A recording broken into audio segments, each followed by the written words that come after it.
All right, we're back in the saddle for these evening events, or I mean the culmination of the afternoon events. We got Gary and Cole taking on Dason Alberts, our Top Gun singles winner in the 501. Open in, open out here for these open players. Dason really impressive. The last time we saw him in the Top Gun events. Here in the old one, we are playing double elimination. So a little extra breathing room, but hasn't needed it so far. See Garion filling it up for a hat trick. You did say this is the king seat match? I did not yet. So this is the king seat match of the men's singles. We've got the 5th, 6th matches taking place right now. Just to update you, we got Jim Ho taking on Jason Crow and Mac Feely taking on Larry Scram.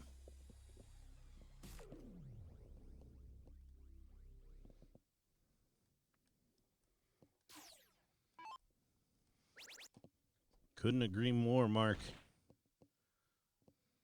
Jason impressive every time we've seen him. Yeah, but Garion, the early leader in this one, leaving 136 after 9. And 2 out of 3. This is a short format, so this is a sprint.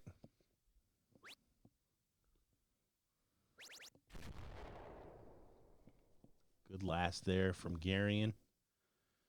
Dason wants to put in the $150 to at least remind Garion he's there if there's a miss. So he will be out and out.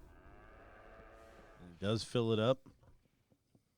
But again, doesn't need to be double 13. May start there. May just look for 2 big fat 13s.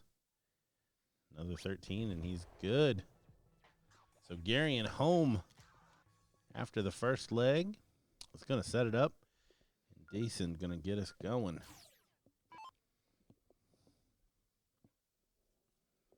In leg number 2. Those 5th, 6th matches already look like they're finishing up.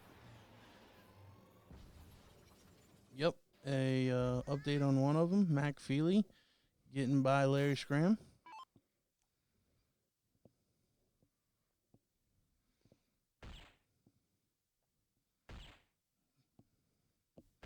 Both of these guys hitting the bullseye early on in this one.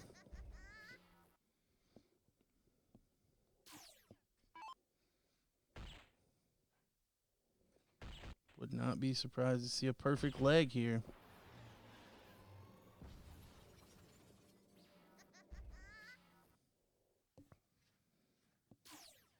Yeah, this is always kind of headed towards a deciding leg. I mean, still 6 or 9 darts here to come, but both players on the perfect game.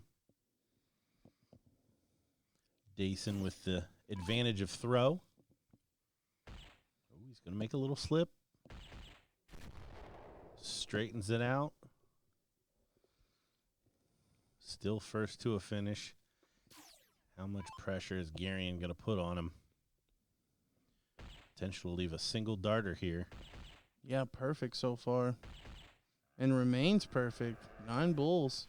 Really putting the pressure on Dason to have to finish 84 to hold his throw and take us into a decider. 2 17s now. Smart look. Great shot. Yeah, played that very smart. Went high on the double 17. Knew that he didn't need to hit the double. 2 singles in this open out format. One thing I would like to see us adopt is an extended format as we progress in the later rounds of the winner's bracket.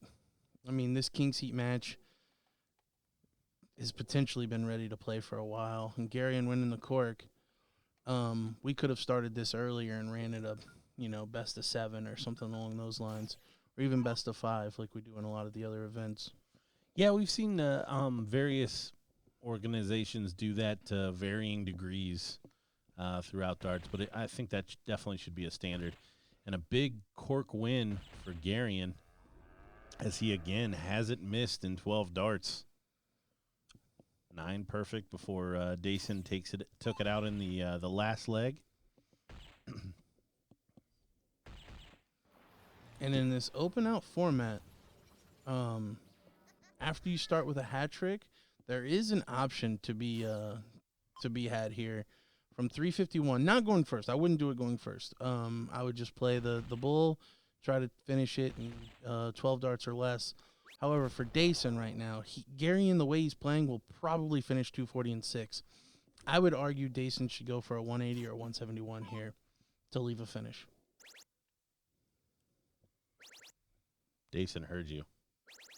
Oh, and he almost did the trick. Yeah, the 180 to leave 171. You can actually finish in 9 that way. Just can't really bank on your opponent to miss 12 darts. No, Garion probably going to leave 90 here. Looks like Garion needs a dart corrected. Gave him a 20 with that last one. It was, in fact, a bull.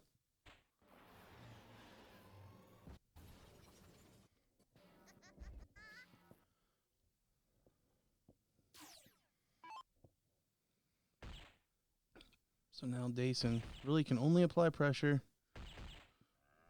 Does just that, putting in a hat trick. Really doesn't deserve to be a loser in this match. And that's why I think that long format would benefit. So 220s now. And there it is. So your winner in this one, sealing the king seat, Gary and Cole. Dason didn't do a whole lot wrong there.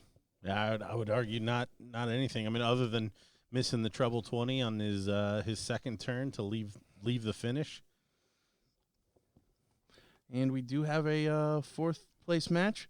So Jim Ho made it past Jason Crow. He will square off against Mac Feely. So we will update that scoreboard. And in the meantime, we can talk about the pro bracket going on downstairs. We did get a picture of it. We don't get access to the pro brackets downstairs just because of the way the internet patches are worked out up here. But we do have the bracket. I think the last time I looked at it, they were in the top 4 of the winner's side. Yes, I'm assuming we got was it Rick Hensy in the top half, and perhaps Steve Hilger and his partner. Oh, we have team names, don't we? Yep. Yeah. And then on the bottom half, we've got Too Hot to Trot taking on Danny Who. I'm sure maybe a soldier. Potentially. Reference. I think there's a picture next to it, ain't there? I don't know who that is. Let's just say not soldier. Not soldier. We can narrow it down from the picture there. Got it. Yeah, the team names do make it a little difficult to know who's on what team. When we have access to the bracket, we can actually click in and pull it up, but unfortunately, no access. So this must be... He's got Jimmy on his shirt. They put him in his gym, but if you're going to put Jimmy on your shirt, I'm going to call you Jimmy. So, Jimmy Ho? Jimmy Ho! That's... Yep. Yep. White man can't jump. Yep. This is Mac. Mac on the screen yesterday. Yeah, he and Matt Hoyne winning the doubles there. And actually, Jimmy beat Matt Hoyne earlier, about 4 matches ago. Eliminated him.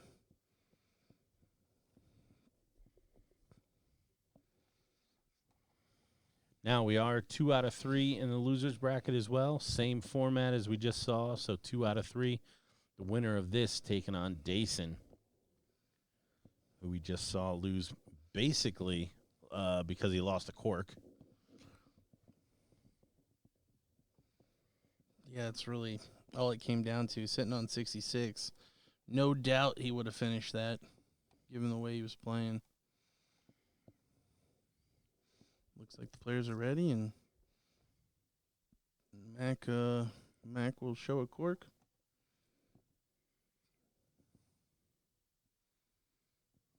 Oh, maybe not. I thought they just talked about it. Looked like it.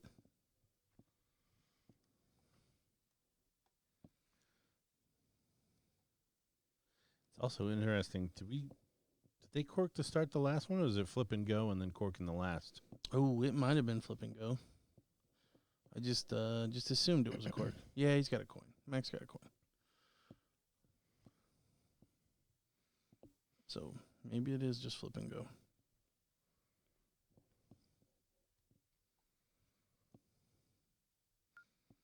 Yep.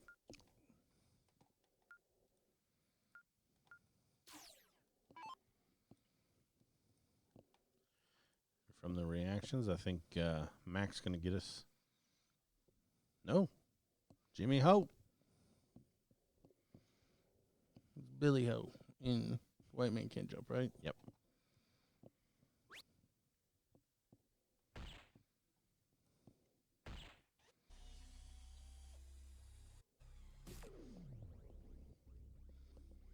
Yeah, tough format for these amateurs.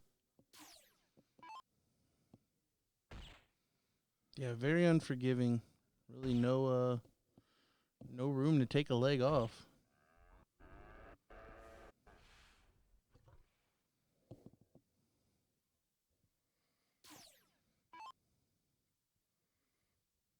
Mr. Blaylock. Welcome to the stream. Oh, and Jimmy not able to find two bulls there. I think we've literally seen more misses already than we did in the last match.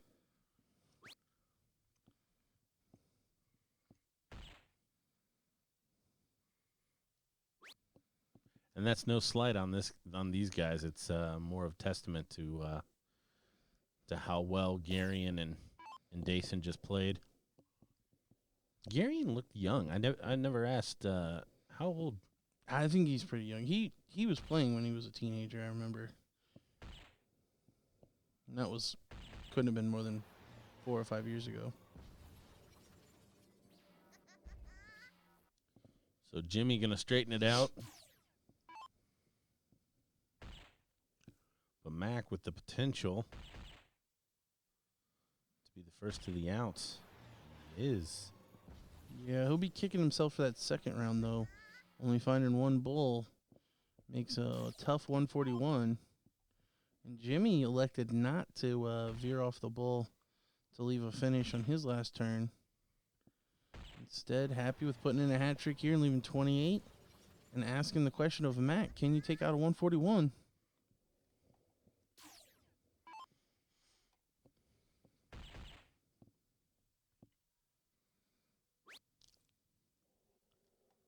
So bull for 24. Probably all she wrote. Doesn't need to be a double 14. Yeah, in all reality, any leg that goes beyond 12 darts at this level, this late in the match or in the tournament, sorry, probably not going to be the standard.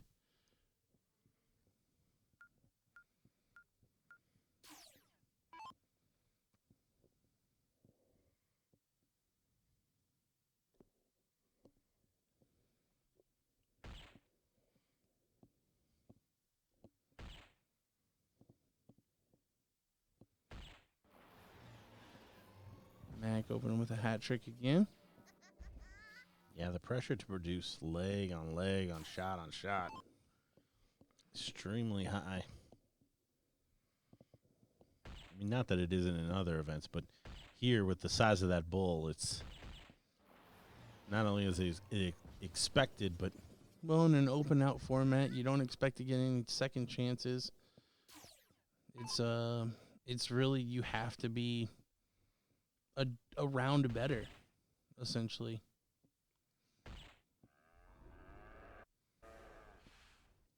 So will Jimmy try for the 9, knowing that Mac's 6 perfect? I really like that opportunity here. Up a leg.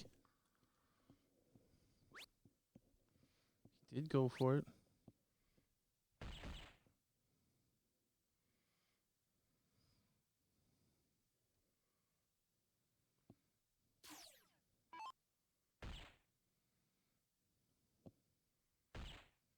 Does he switch to the trip 17 to leave the bull? No, he stays there to leave the trip 17. I actually like the 151 there.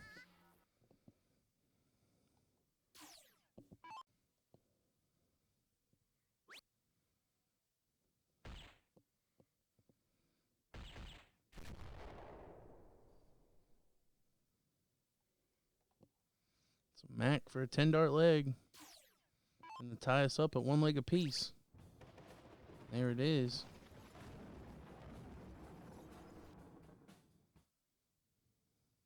So now we will get a cork.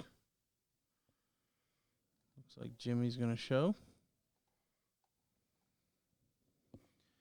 Yeah, really, all things equal. Comes down to this. You see the reaction. Jimmy knows, not good enough.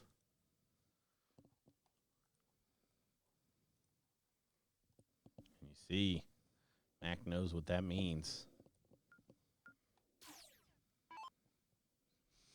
Yeah, I mean, if Mac does exactly what he did in the last leg, Jimmy's going to have to throw that 9-darter.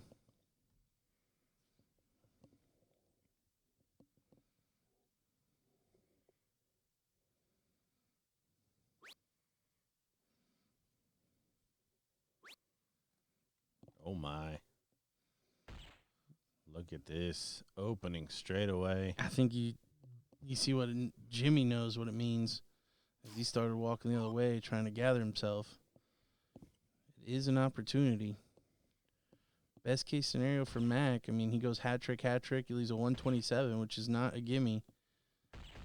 So Jimmy going to try to apply as much pressure as possible. Yeah, try to continue to talk Mac into missing that bullseye. Oh, and he does.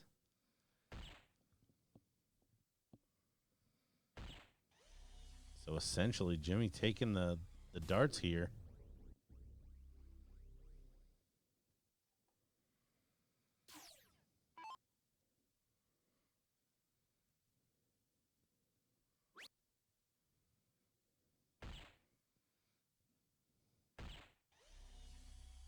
Because Mac has had a slow start, Jimmy not going for the 9-darter. I think the right play, really.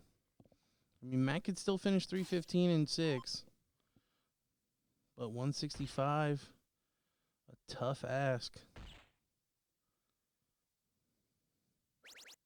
Oh, he goes for the triple 20. Didn't need to. But 155, a little bit easier of a shot. Can start it with a bull. So Jimmy going to look for a hat trick to leave an even ton. Uh-oh. Well, now a bull leaves 180. So Mac has swung the pendulum back into his favor.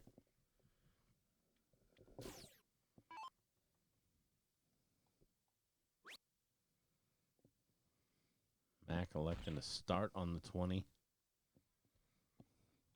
Yeah, I don't really like that. You can use the bull. That first start's probably going to be the one you miss most often. Take the bigger target on that shot. So 180 for the win to move into the third place match. I like it. Jimmy geeking himself up here for it. Oh, not going to happen now.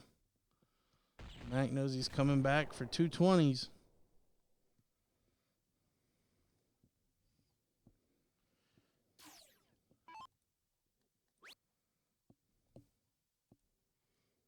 Kind of a scary dart, but Mac's going to stay straight.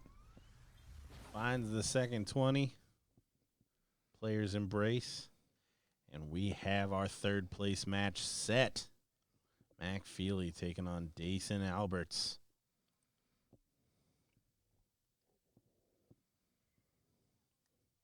So bing, bang, boom. Dason already in the picture. I like Dason more and more each time. No mucking about. Back to do the job.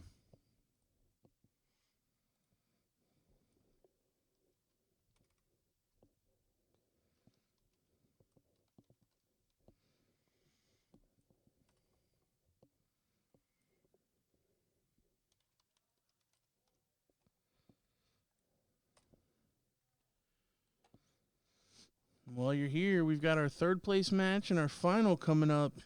Go ahead and share the feed for us. Get your friends watching, because although it's a short format, you will see some fireworks.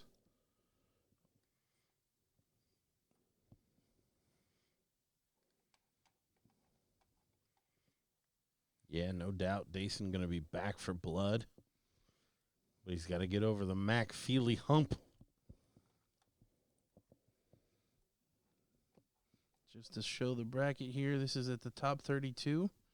For those that wanted to see where people were finishing, so you can kind of look down through there on the winner's side. Gary and Cole sealing the king seat, waiting for the winner of the match getting ready to come up. And then in the loser side here, we see the names like Chip Anderson, Matt Horney, who partnered Mac in the doubles. Lots of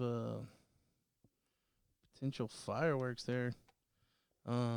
Matches in the loser side. Looks like they're flipping.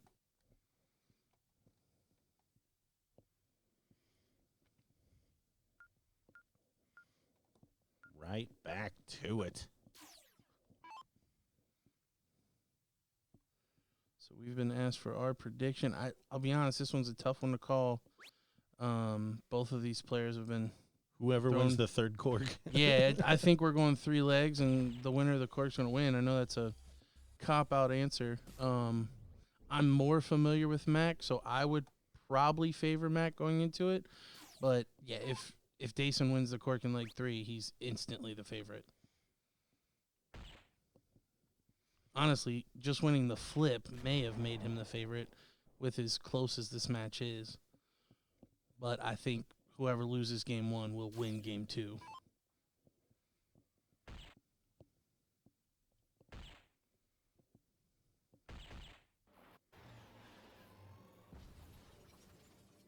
Yeah, actually, winning the flip because you're instantly favored to win a leg. Yep. And even if you lose it, you get to go first in leg 2, which means you're probably in leg 3, no matter what.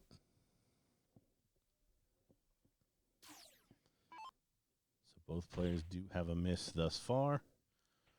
Dason going to be shooting 82 when he comes back. And if he misses that, Mac going to get a shot at 100.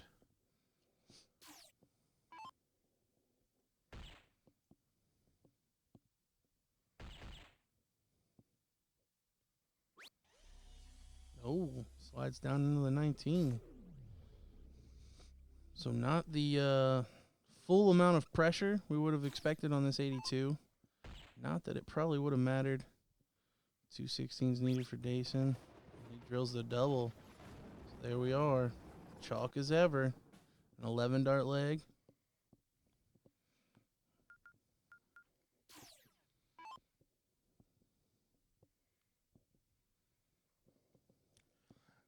Lots of love in the chat for Dason. As we saw in the last match, Mac in a similar situation put in a 10 dart leg to guarantee that he was going to be playing a third leg decider. Honestly, I'm already excited to see Dason shoot for the 180. Yeah. after Mac go ahead and go 6 perfect here.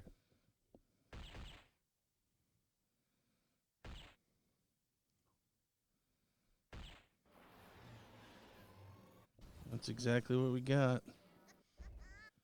And we know Dason will go for it. He did against Gary and Cole in the king seat match.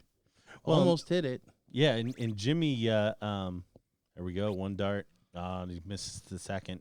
So back to the bull.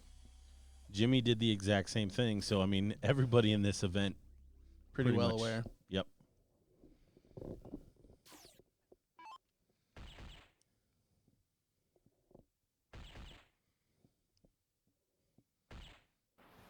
Mac on his second 10-darter today on the stream.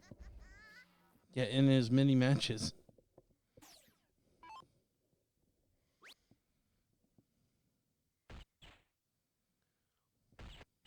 Probably doesn't matter. But Dason there to clean up. If he gets a whack, 17 will do it, though. This is where 51 gets tricky. Oh, Mac making a potential. He got away with one. Needed 2 singles right there. Forced himself to have to hit the double. Yeah, that first dart's flight really stunk. Covering the bed. Mac, a tall fella. And that's why I like going for the 51 on the 9th dart. Oh, Mac not able to find a bull. So Dason, a winnable cork here. Oh, and I think he might have tied it. Or No, actually, I think he lost. I think Mac's going he's first. queuing it up. So Dason giving Mac the cork there. And you see his shake of the head. He knows. Yeah, sarcastic smile there in the background. Mac must have had a bent tip or something. Maybe it wiggled on him. Dason Looked like he. Dason unscrewed it before he gave him his dart back. Oh, I like it. That's some tricky Let's stuff build right it. there. Yeah. 4D chess. I like Dason even more. The strategery is strong. Like, here's your flight back. I didn't just unscrew your shaft. Like, that's going to wiggle as you pull it up. It's going to mess with you. Back in the hat trick saddle. Yeah, cheers to these guys continuing to stay straight.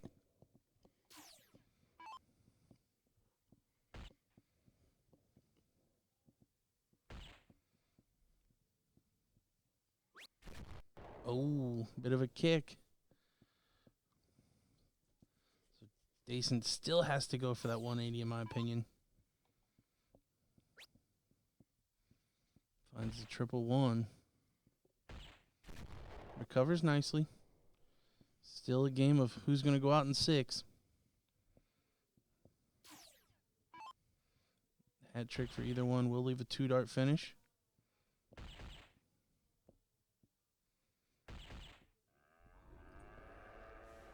Big shot there from Mac.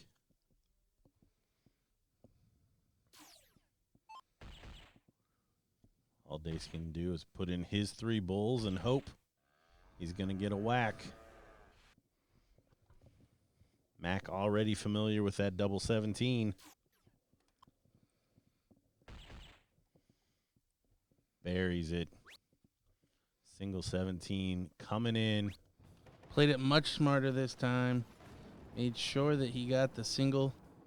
So, commiserations to Dason. Honestly, the only thing he did wrong was that cork. So, yeah, Mac booking his place in the final against Gary and Cole. So, right back up. Don't go anywhere. And Garion's already there. We'll see if Mac even steps away. No, he's sticking around. We're right back at it. That's what I like to see. And then eventually these amateurs will become slow. Don't ever come to the board professionals. Yep, unfortunately. It's nature of the beast. They start getting those big heads and the sense of entitlement that they won't be forfeited out, and the rest is history.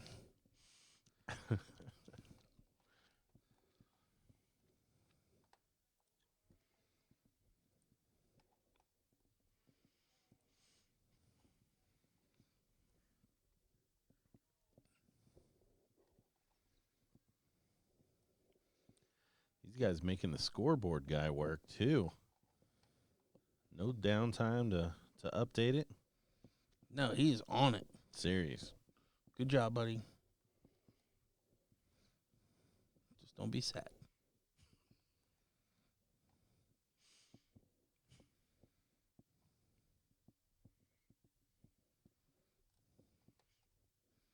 So flip coming in. Runaway quarter.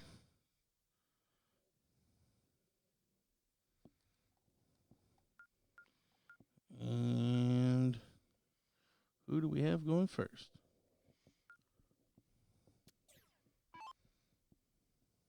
Sometimes you got to run back to the room after a match, Jeremiah. Looks like Mac.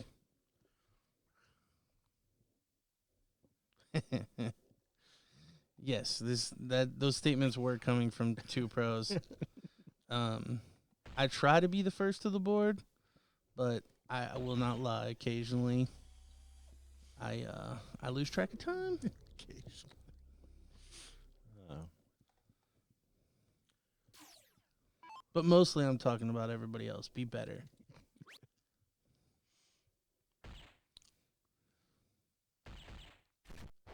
All right, we see these guys getting into it.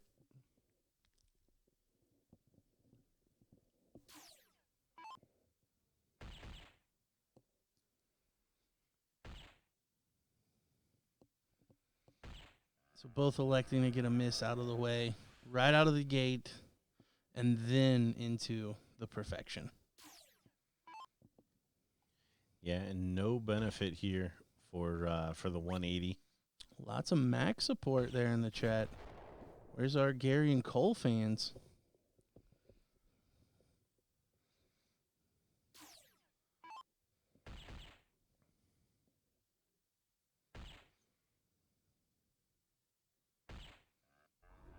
Mac on 89 after 9.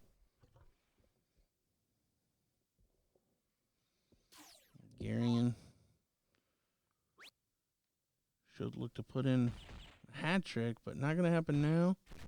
Does leave a finish. Probably all for naught. Yeah, how frustrating would it be if this doesn't go away? Mac electing to start on the bull. Trip 13 for the W. Can't argue if it works. But yeah, I like the trip 19 there. The triple 19 leaves you a 2 single finish, or the double 16, obviously. Whereas a single still leaves you 70, which is a single to a bull. And in fact, in a must-hit spot, I even go at the triple 20. So Garion open with a hat trick.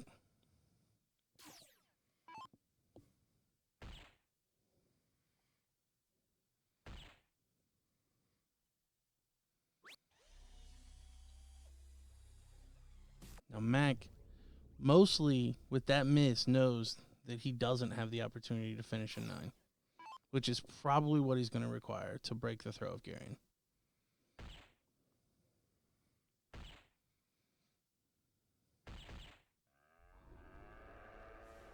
Garion firing them in there.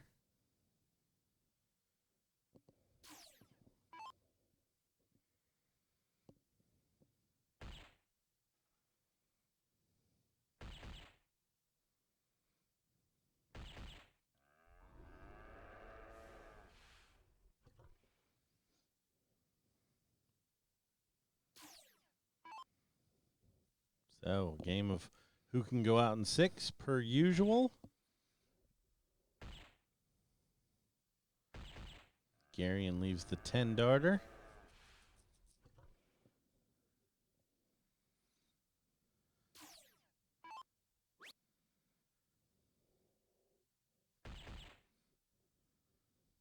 Mac's going to be at a finish.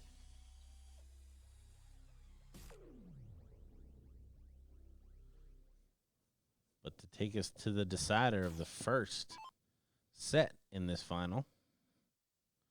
Just a reminder, this is the final. So Garion. Making it tough. And now not a finish. Wow. So here's the opening Mac was looking for from 115. Straightforward shot. Oh, and he's going to make it difficult, but not as difficult. Can stay on that bull for 48 to win this first set 2-0. Oh, and he doesn't take advantage. Yeah, the rare 12 dart opportunity going second. Got to take advantage. Garion now needs 18. He'll put in a big single, tie us up at 1 leg apiece. Yeah, Mac's got to be kicking himself for losing that one, but he knows that we got a cork for leg number 3. Much better dart this time around. And that double bull just high.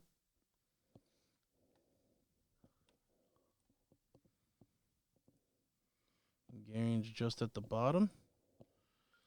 So Mac will have the throw to serve Garyon his first loss.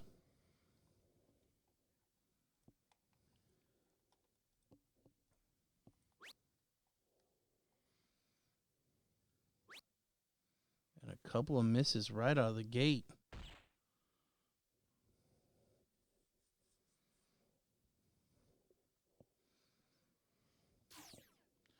.447 and 9, or Garyon and 12. Which do you expect to happen? I think one of the two. I think Garyon's definitely going to go out in 12. I was going to say Garyon in 12. So that's the question. Do you think Mac will go out in 9, or do you think Mac won't and Garyon will go out in 12? So you're saying the Garyon in 12. Mac doesn't finish .447 and 9. It's a tough, 147 is a tough one. I would say the odds probably lie with Garyon at this point.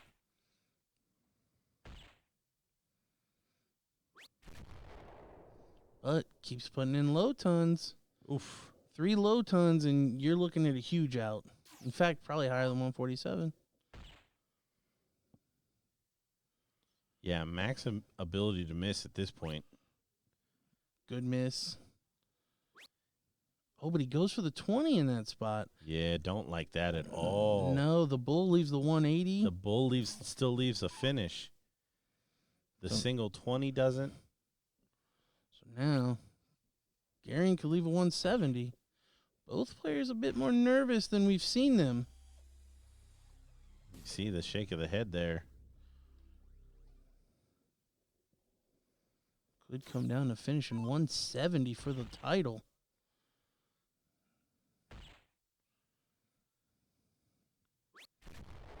Not going to apply a good bit of pressure. Not the maximum amount of pressure from there. Not at all.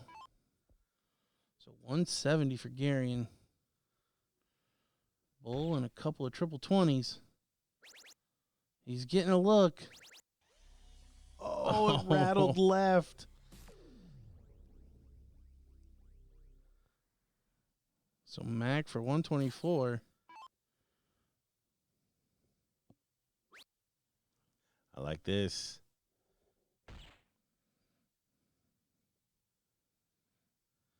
Triple 18 for the first set. And he doesn't find it. I saw you shaking your head. You do not like the 20s on 124? Not with the big bull. Why make yourself have to hit a triple? Oh, now triple 13. Now triple 7. Oh, and he buries it. Great finish. So Garyon Cole, undefeated, your champion in the men's open. But no, going back to the question, the bull just being bigger, I like to keep things as simple as possible. So bull 24. Yeah, because you could still miss the bull with a fallout and leave a finish. Even honestly, even on the 39 there with 2 darts in hand, I'd have went fat. If I'm Garyon right there. Yeah. He forced himself to have to hit a triple. Yeah. I think he was expecting to hit that one. Oh, 100%. Yeah, the way they're playing, they're great shots. I think they always expect to hit what they're throwing at, but I would argue that Garyon's odds of going single 19, single 20 on 39 are greater than his odds of taking out 39 on the triple 13 or whatever that leaves with a miss. But either way, job done. He is your champ. So we will be following this with our Pro AA and Pro Mixed Cricket. As we went through the bracket earlier, they were down to the top 4 of the winners bracket. We have not received an update lately. But yeah, we will take a quick commercial break and be right back. Don't go anywhere.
All right, we're ready to go.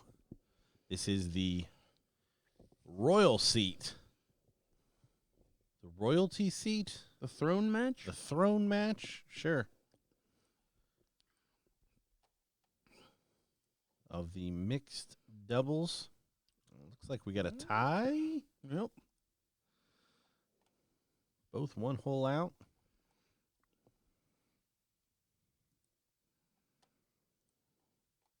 Soldier able to wiggle one in there, 2 holes in.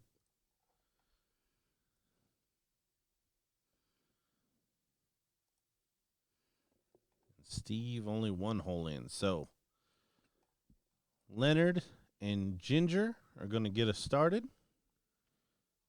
Steve Hilger and Shay Cole will try to win this first one from the 2 hole. Ladies must start. Is all cricket. And just be warned, Ginger is our board tackler. So I don't know if it'll happen if they win the throne match, but they're deep into this event, and they do run the risk of winning it. So if it happens, she may tackle Leonard through the board. We will be switching to another angle this time because we do know that's an option. So we can at least see Leonard go through the board. Yeah, I mean, safety first. We don't want anybody getting hurt. Oh, yeah. No. But the best part about yesterday's shenanigans that was nobody got hurt. Yep. And honestly, the board wasn't irreparable or anything. Yep. So, yeah, I do think it suffered some damage. So that'll be coming out of their money. But, no, I'm kidding. I don't know if it is or not. It should, but.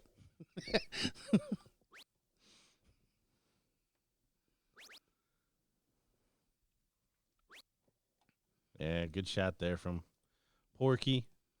Closing the 20, snagging another 19. So work to do here for Ginger and Leonard to reel this one back.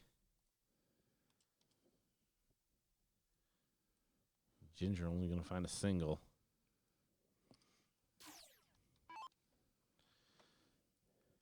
We should also mention Shay, the last time we saw her, not quite to Shay standards, to be fair. Last evening in the finals of the women's doubles, her and Liz Tynan double dipped. Not to take anything away from Selena or Olivia, but certainly just not the level that we were expecting. Yeah, youth beating experience on that one. The young Olivia making a campaign for the MVP. We do have a male and female most valuable awarded at every BullShooter finals I shouldn't say last year, but 3 years ago in 2019. That honor actually went to, if I can find it in here, I know I saw it already. I know it was one of the Rodriguez's. Yeah, Rusty Jake and Paula Murphy. Yep. So that was your 2019 MVP of winners.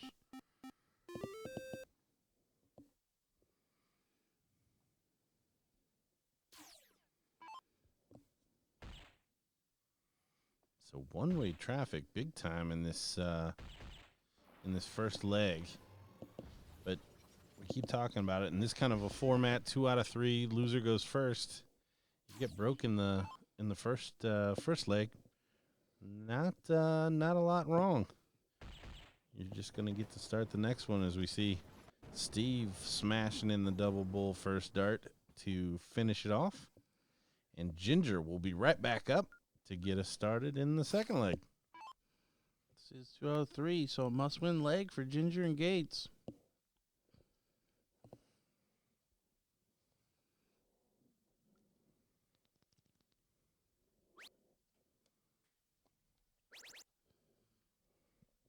Yeah, good find there. Stuck with it.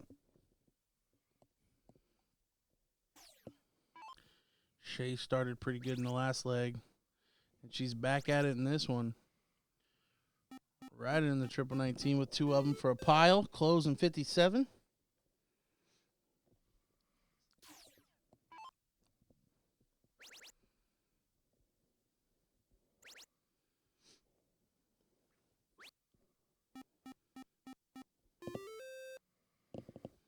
Leonard taking a look at the 19s.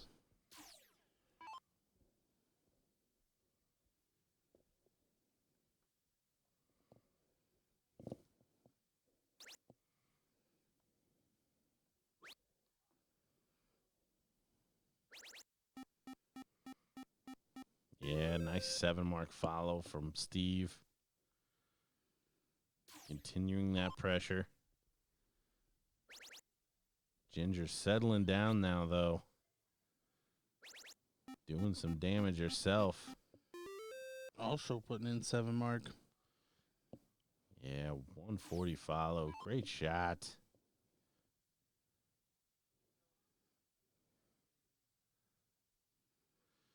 Now you see a roll of the eyes there from Shay.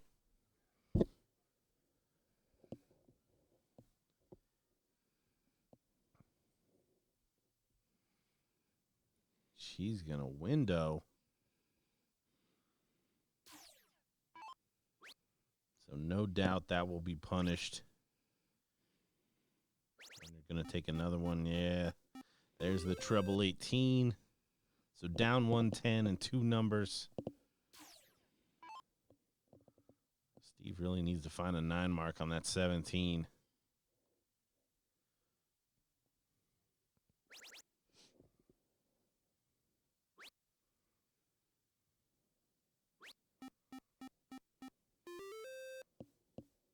Only 5. I don't think that's enough. Ginger pretty off balance on that first start there. Takes a stab at the 17 with the last. I think anything other than the 17 would have been the right dart. And I say that only because she put a single on it. Yeah, now the power close from Leonard takes a mark away from him. Yeah, exactly the kind of shot I was expecting from Leonard. I mean, he's probably going to take a third dart triple at that 17. So he hits the triple. Her mark essentially meant nothing. Whereas if she would have went 20, 18, or even the 16 or 15, they would have a mark to play with. Good stuff here from Steve. He's going to fill up that treble 16, 96 points.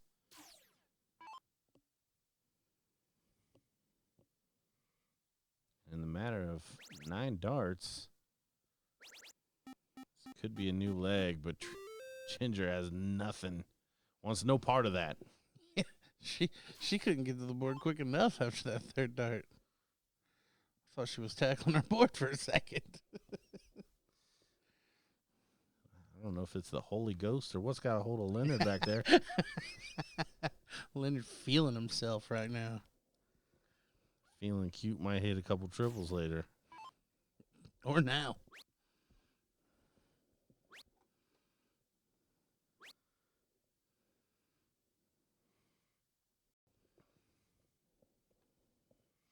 So Steve not doing a whole lot wrong here. Averaging 7 marks a turn. Down 130 points in two numbers.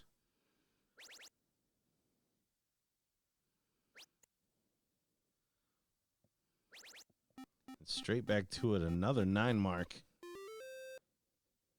on the corner. Ginger they're just looking for a little breathing room from Ginger or Soldier.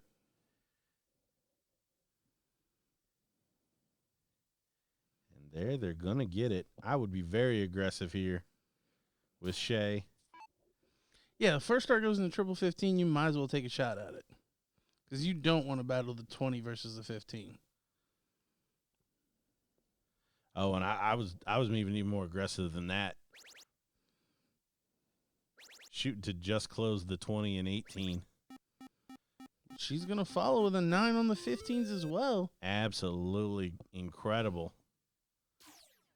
So now Leonard needs 5 20s just to take the lead.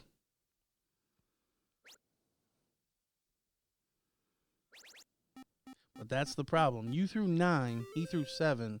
His are worth 5 points more.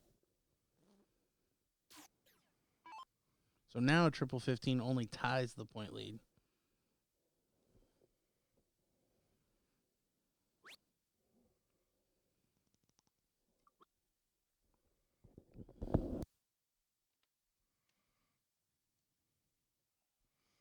Steve not used to missing, so he's got to take a step back and wonder what us lonely people that don't hit triples feel like.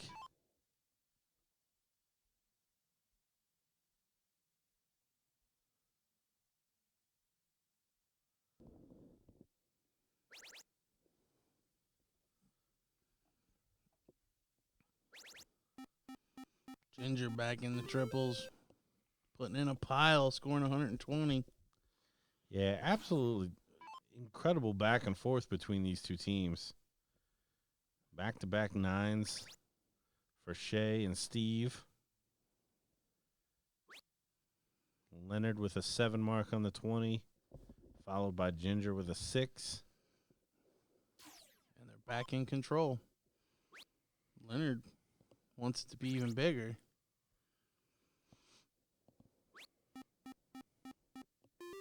And see, yeah, that's why that one spot, I mean, Shay ended up hit the 9 mark on the 15, but what if she'd have just taken the 20 and the 18 away? I mean, 6 marks there.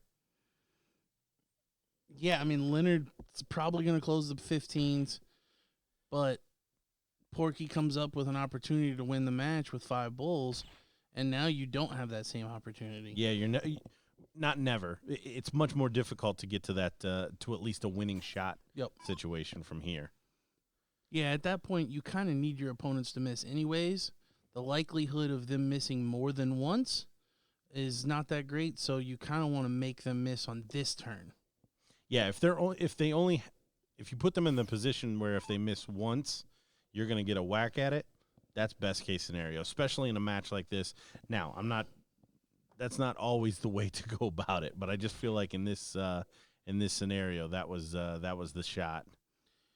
Yeah, again, hard to argue with putting in a 9 mark on points. Like, it's easy to look back and be like, well, I would have used this 9 mark this way. I mean, the 9 might not have happened had she switched, but if you gave me 9 marks right there, I would have placed them the other way.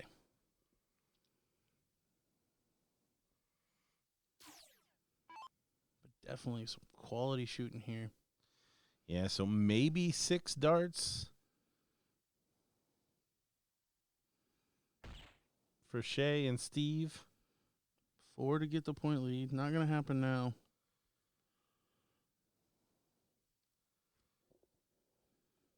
But my guess is Ginger's going to come up and finish this. Not a lot of pressure. I mean, Shay has a 3-dart finish behind him. I think Leonard will send Ginger after at least 120. And I wouldn't be surprised if he's like, hey, just load it up. Make sure that I get a look at 2 bulls, and Dad will bring us home.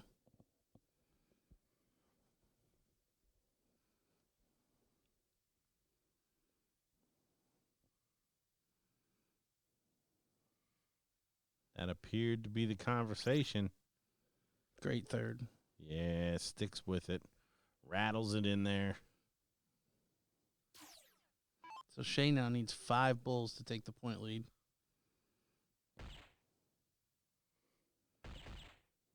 She has a look. She's only going to hit 3.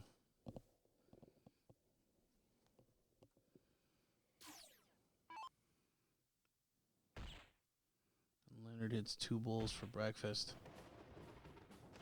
So we are tied up at 1 leg. I'm surprised he threw him right-handed. Yeah, just kick him in. We're going to get a cork. Porky to show.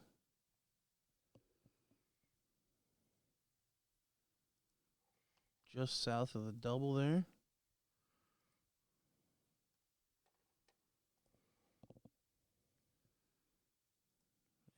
Leonard is high.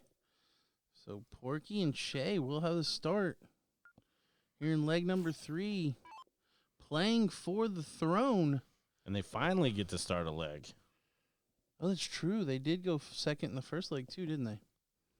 So yeah, this to for the right to have to be double dipped.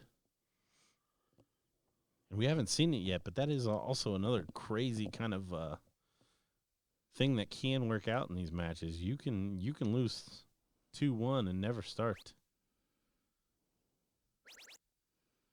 Yeah, and losing the cork is your fault. So it's not because you never won a coin flip or anything like that. But yes, it's very possible to go second in all 3 legs in a match. Ginger putting in a pile of 19s. Ginger played well yesterday when her and Dawn won the ladies doubles, but I got to admit she's playing better today. I was thinking the exact same thing. I don't remember being this good. Yeah, yesterday. In fact, Dawn kind of captained the team. Ginger played great in that second roll, not freezing and hitting big shots when needed. But today, I feel like playing with Leonard has really stepped her game up.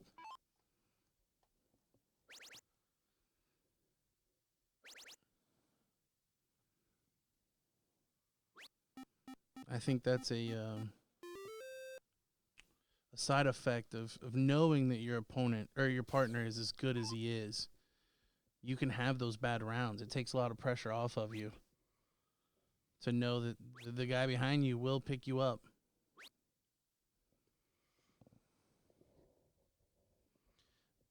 Bad miss on that third dart. Did catch the 20, but just as far as targets. Ginger into the double. She didn't need another one, though. Yeah, you threw that one away. Go down. You see Leonard pointing down. It's only a single. You gave away one. Don't let it affect the next one. That's the key. So the start has been wrangled away from Shay and Porky here. Porky's going to need to go on a 9-mark tear like he did in that last leg.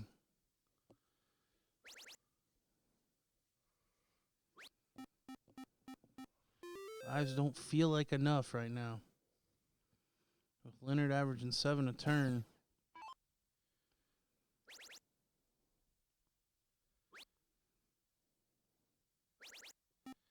Yeah, no, you don't want to be in a spot where you're expecting or hoping for Gates to miss.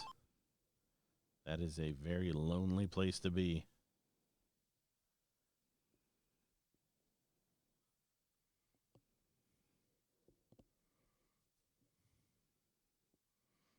Oh, and all rattle into the 1 for Shay.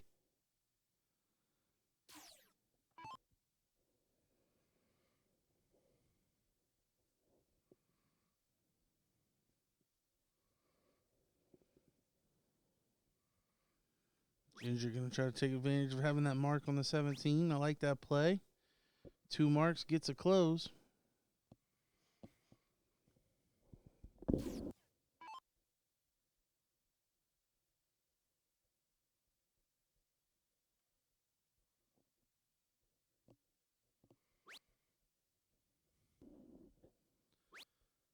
Still an open bed for Steve and Shay. Just not doing what they need to. So 2 marks between 6 darts in a leg that you're already behind. And Gates going to make you pay. 57 more. Shuts down the number. And marks up to 16.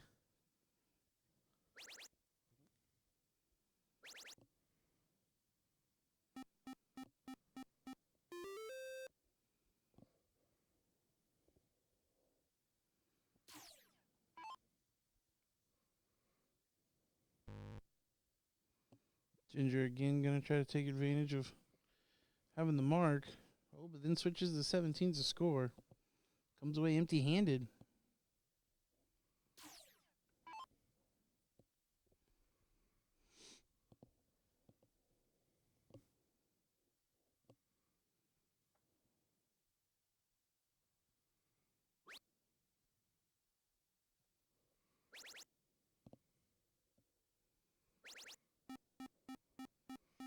Good shot. Stayed with it. 7 mark does take the lead by a point.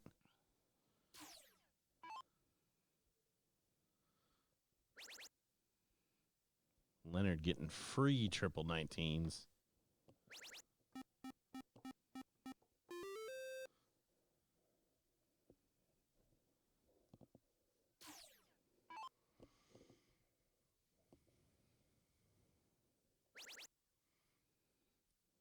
Probably needs another.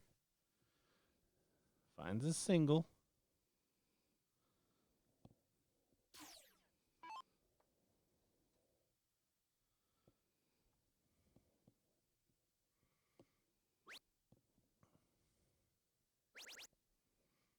Yeah, rattles in the third. It's actually a really good dart. That one on top was impeding, to say the least.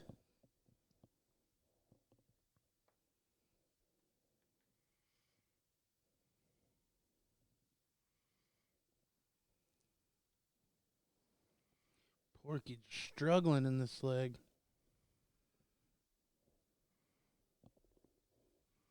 Yeah, he was on the 7 mark train in the last leg, and just not able to continue on.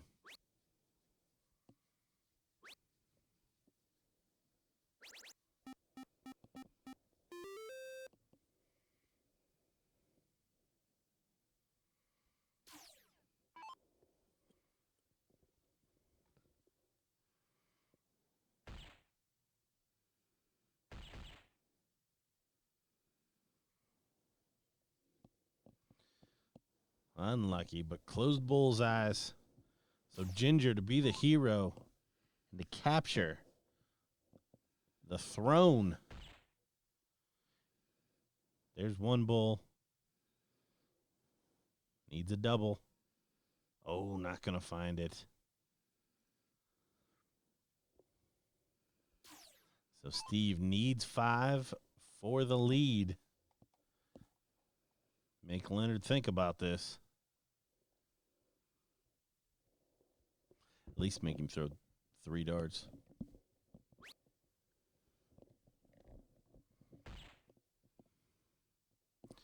It's not going to happen. So 2 bulls. Leonard not even going to be sporting about it and throw it right-handed. There it is. So your throne holders, Leonard and Ginger, Shay and Porky, will move to the losers bracket, where last time we saw there was still quite a few matches to catch up. In the meantime, head over to spider360.com to check out some BullShooter apparel and swag. We also have all of the results from the regional system this past year, starting with Florida way back in September of last year on BullShooter.com. And if you weren't around yesterday, we had a big announcement. This fall, we're going to be putting together an event and partnered with ESPN, and we'll be on ESPN2. So super big announcement for not only for obviously the BullShooter and their partnership, but for darts overall. As a self-proclaimed dart geek, I am extremely happy to hear about that and excited to see kind of where that heads.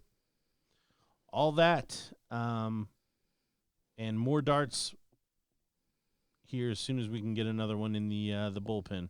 Stick around.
All right, Court coming in.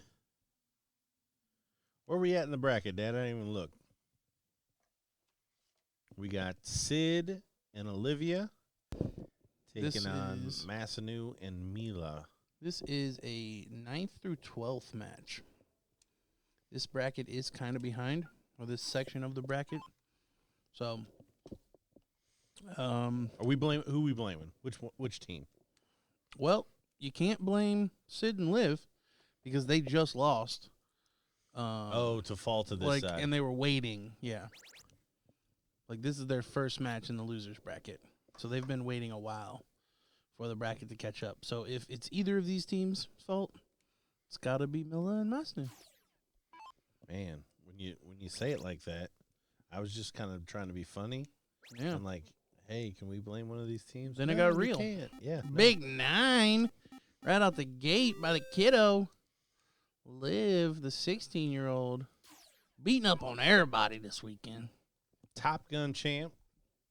Double dip the women's doubles A last night. Yeah, still making an argument for that MVP. 16-year-old MVP at the World Finals. That would be impressive. That'd be pretty good.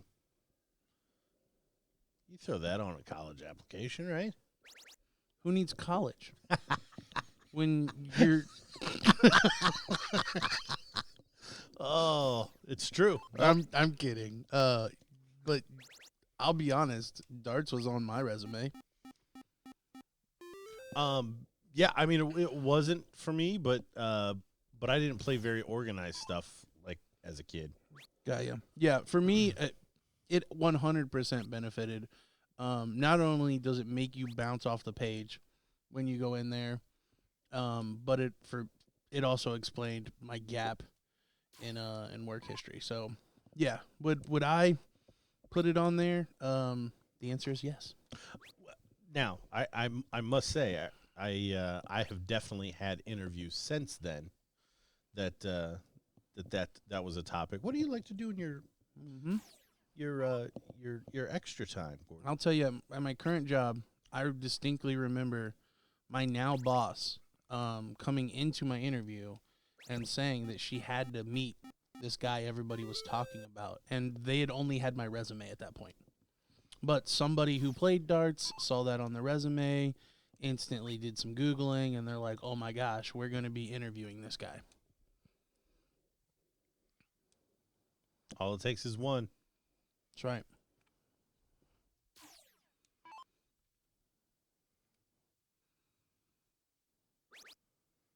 Liv shutting down those 20s. Good shot.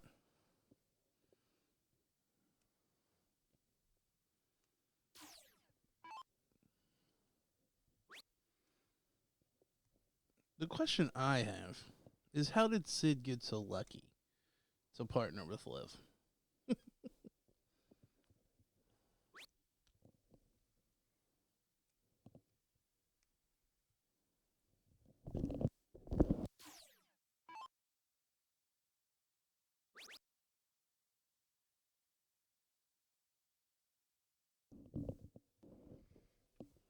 No, I kid. Sid, very well decorated.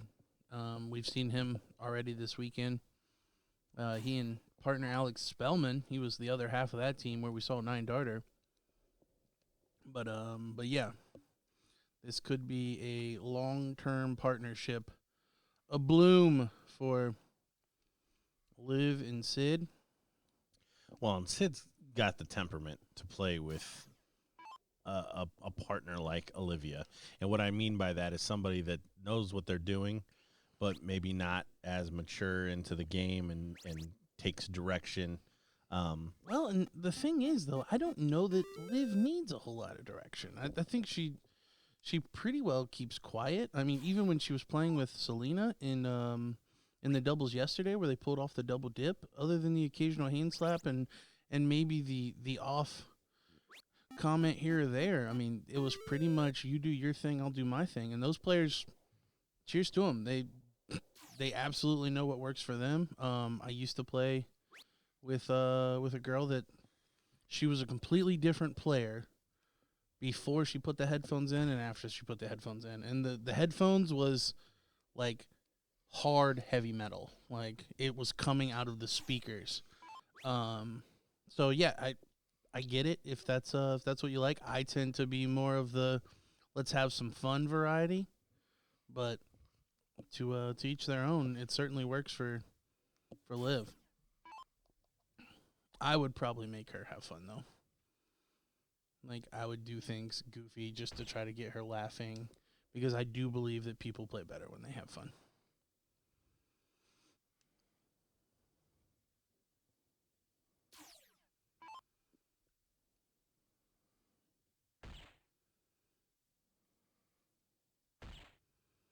This leg looking all but over. Masnu does put in a solid shot there, but probably not enough as Sid only needs one bull to take the leg. There it is. So leg number 1 to Liv and Sid. A break of throw, but not really a break of throw because Milla and Masnu have the start in leg 2.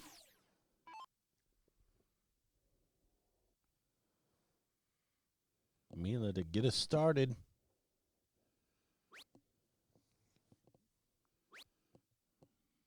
Milla and Masnu we saw in our international event this morning representing Team Spain to a runner-up. And early on, Milla was the best player on that team. We saw Doe kind of take off there towards the end, seemed to be the form player, but definitely know these two can play. So would not be surprised to see them tie us up at one leg apiece. This is 2 out of 3. Yeah, and the comeback and or I guess the win from the 2-hole in the last game started with a 9 mark right off the rip from Olivia, and we didn't get that this time. So maybe it'll take a little longer to wrestle that start away from them.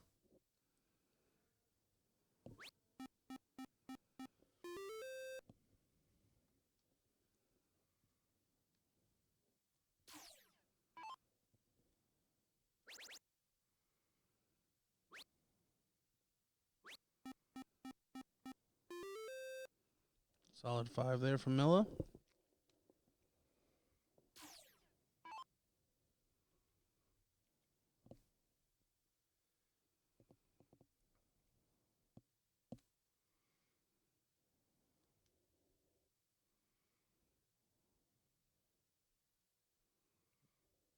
Oh, and 3 triples on both sides of the 18.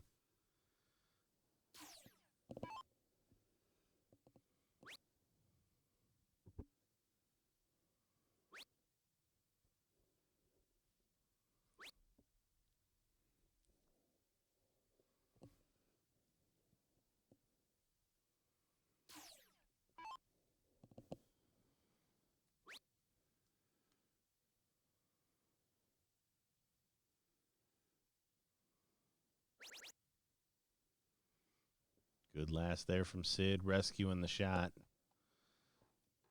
But not nearly what they're going to need to overcome this start.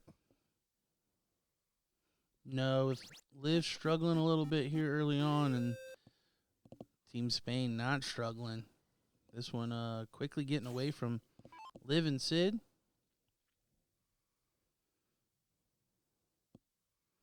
Not for lack of trying, though. Bunch of one-hole out triples.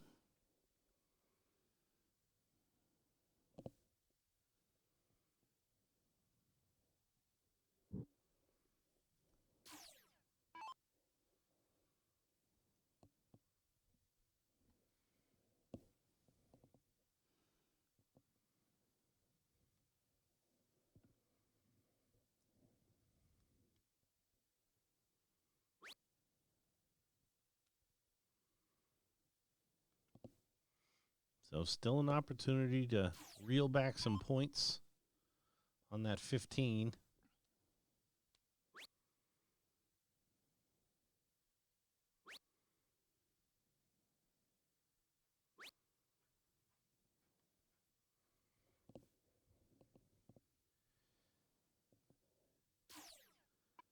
close. Not what Sydney was looking for there. Ruthless. Mila being ruthless. Yeah, she knows that they have to win this leg, and she's going to leave nothing to chance. I love it. Great shot. Looks like Liv's second dart scored a 16, but was in fact a bull. So 4 bulls there. Good shot by her.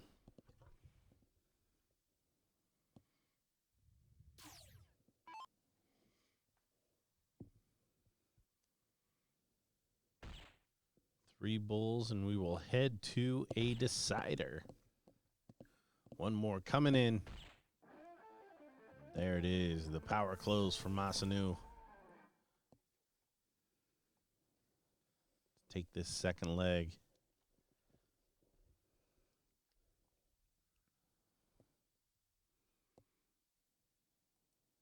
Ooh, Sid with a good one. Oh.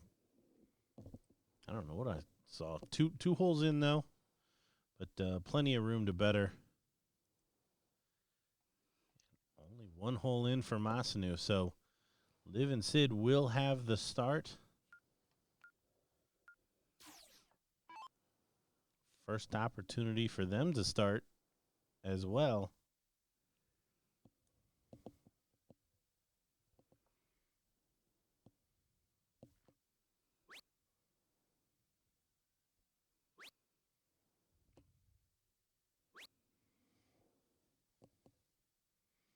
Continuing to paint the wires.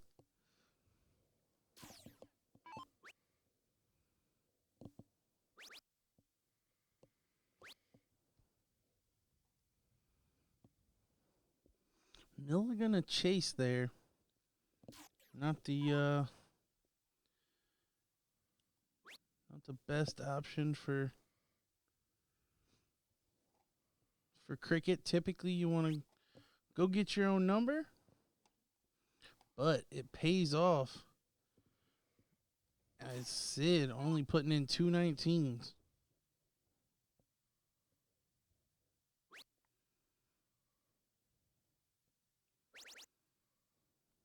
Masnu going to punish. Finding 5.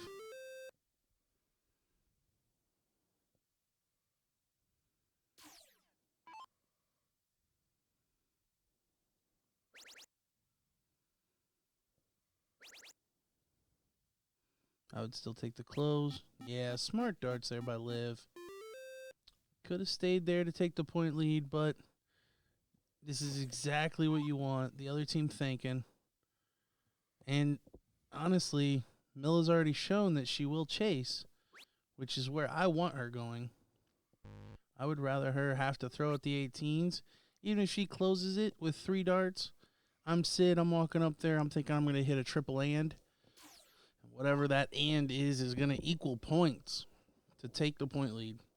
Well, and we also saw there why you don't throw doubles in cricket. Yeah. Another lesson learned. It's not learned. No, you're right. You're right. She will continue to do it. But you at home, you watching, you know you don't throw doubles in cricket. It's the best chat in the business. Of course they know. Till they show up. And then they're no longer in the chat, so then they throw doubles. So then they throw doubles.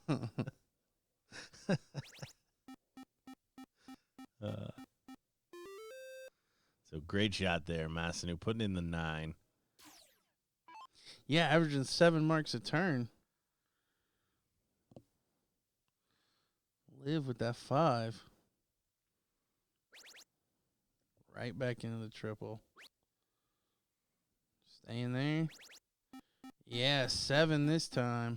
Look at that reaction from Sid.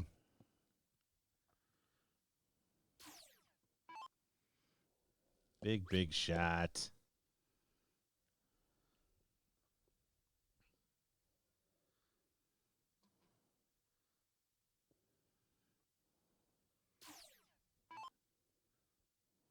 So here comes the payoff from that 7 mark. Sid, comfy, going around the bottom of the board, backing his partner up. 7 mark follow. Great shot. Piles of pressure on Masanu to keep up that 7 mark average. It's going to fall here. He is able to find a 5 mark, but just don't think it's enough. Sid and Liv really feel like they've clicked in here.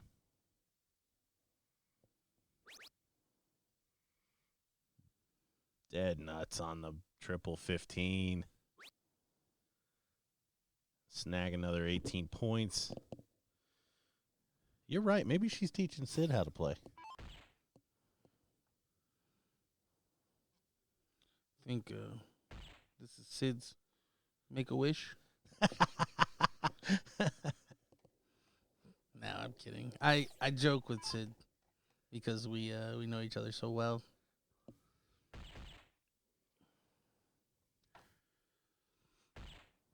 There it is, Sid cleaning it up. So moving on, Sid and Liv for Mila and Masnu. They will finish in 9th through 12th. And we should have another match in our pro mixed.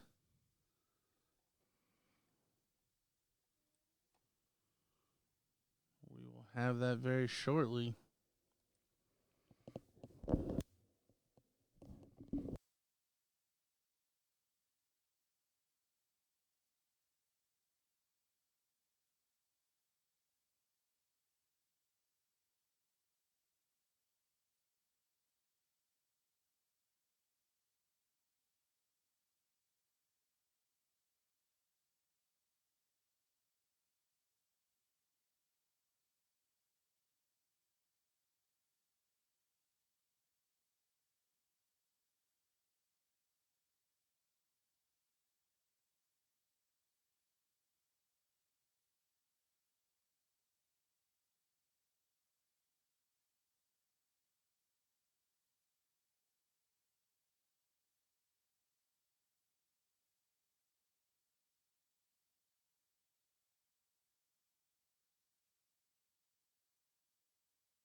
All right.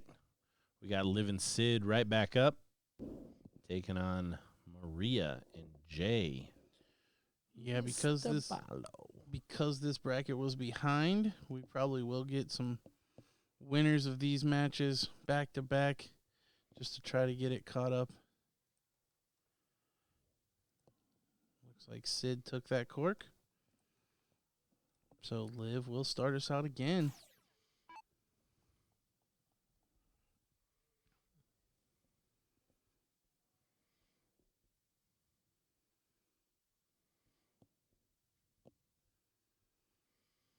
Olivia is from Ohio, Mick, where all the good dart players live.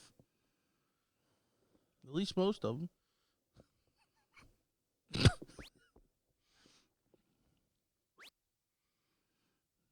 We jinxed her on that one. We did. 220s to start. So Maria will look to punish.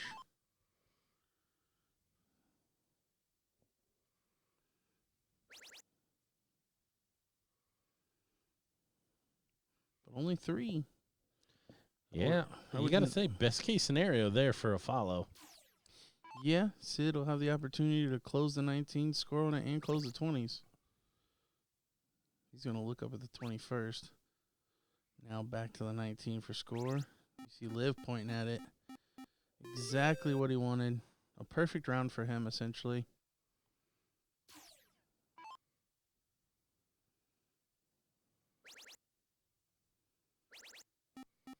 Yeah, aggressive shot there from Jay. To be expected. I tell you what, Jay's got pace. That's when Jay's playing well.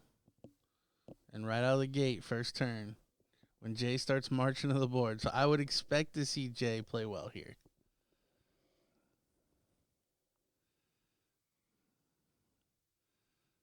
Liv coming away empty-handed. Only 2 marks through 6 darts. We saw her kind of take a dip in the second leg of the last match, but the first and third, she was great. This time, coming out slow.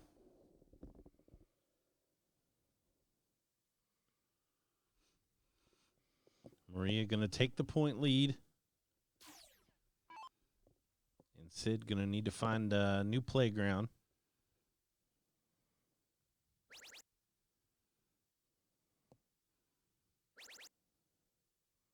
And he has. See if he's going to be aggressive. Oh, I think he thought he had it. 444. Yeah, Sid picking his partner up nicely this time around.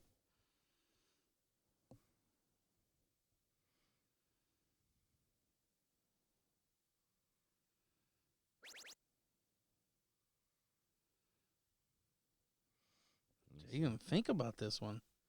Surprised in this kind of form. This doesn't bode well for Jay, I don't think. Does he look blocked? Hey, big dart. Yeah. Good find.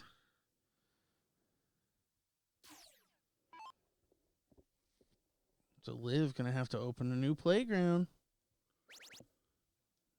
There she does find a triple, her first of the leg. Putting in 4 16s.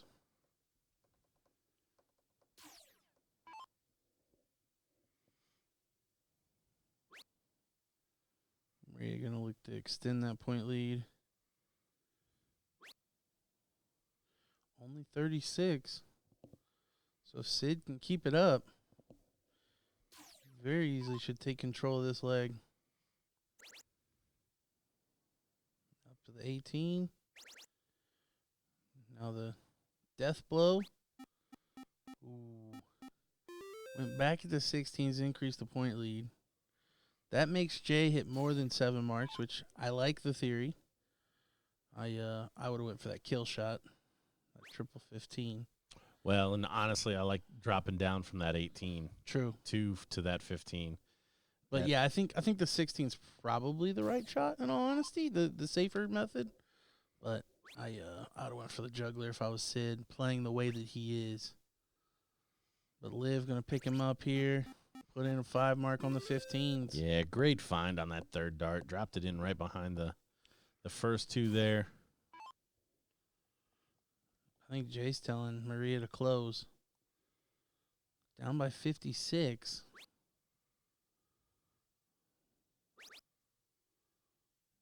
She'll get the job done. Close both numbers. Oh, opting for the skinny 15. So basically forcing Sid to have to hit 3. If he doesn't, Jay gets one shot for a heroic shot to win the leg. It's going to be 6 bulls, but doesn't look like he's going to get the shot as Sid puts in the 3. So first leg to the way of living Sid.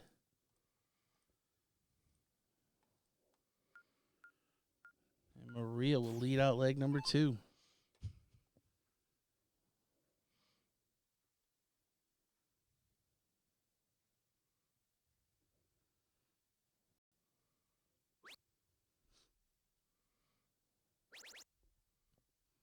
Buries at third dart. Good find.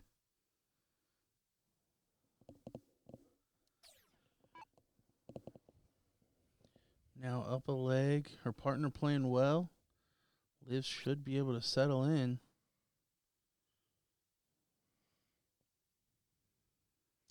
Yeah, that first dart stunk. Just on top. Made it very difficult to get around.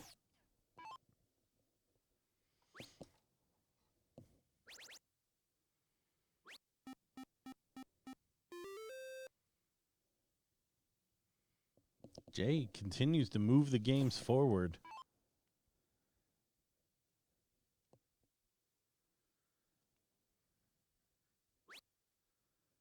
Not messing about with points. I would say overly.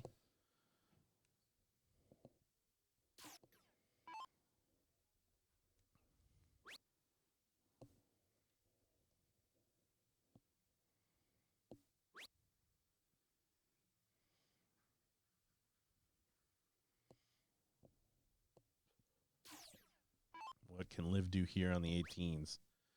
Shot him well. Last leg. I love it. She expects more. 3, lame.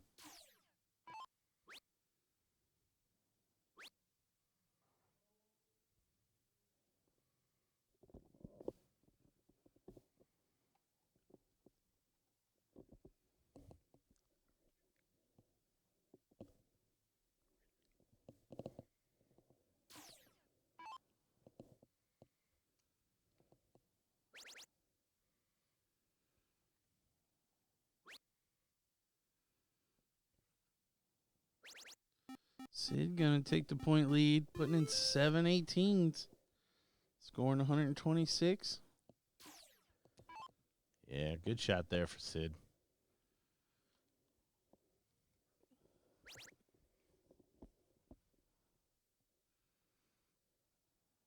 Maria only going to find 1 triple.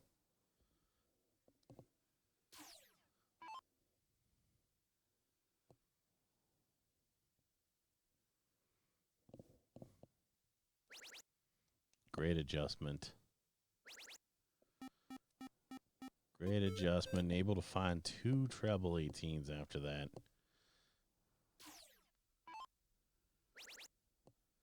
So now Jay has to tee off on that 20. 5 ain't teeing off.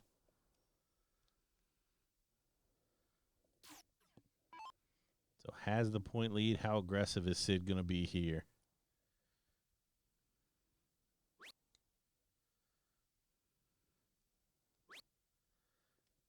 Not very. Trying to start on that 18.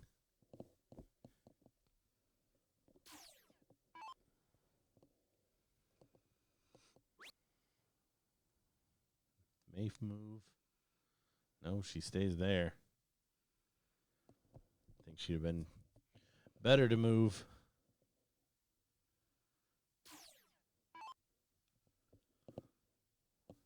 Had the 19s, open bed to shoot at. A little strategery discussion here.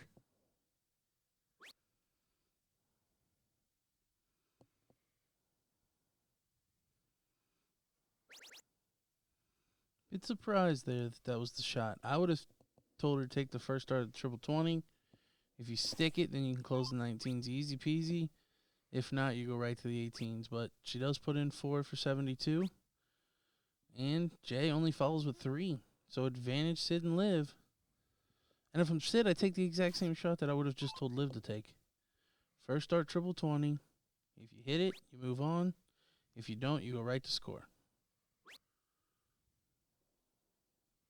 Yeah, I don't like this. That's why I don't stay there with the second. You're committing yourself. So now, 5 marks from Maria, and you're down and losing your number. Oh, but Maria, real shaky. Yeah, not taking her time here. Thought she was just going to chuck them in there. Yeah, taking the 18 for granted almost. And she comes away empty-handed. So now Liv should close that 19. And any free darts will be at the 18.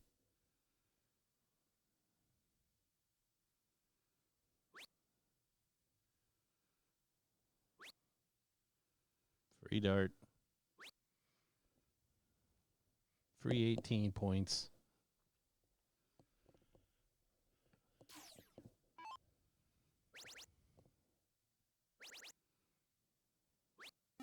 Yeah, look at this from Jay. Smashing it in there. If you're Sid here, where do you start? If I'm Sid, I'm on the 18s at this point. 2 marks. Me too. Battling 54 against 45. I'll play that game all day long. I don't leave it till I trip it. Great shot. I would have thrown that same shot in reverse order. Yep, completely agree. I was just going to say, if I knew I had a trip 18 in my back pocket, I guess it doesn't matter which order you throw it.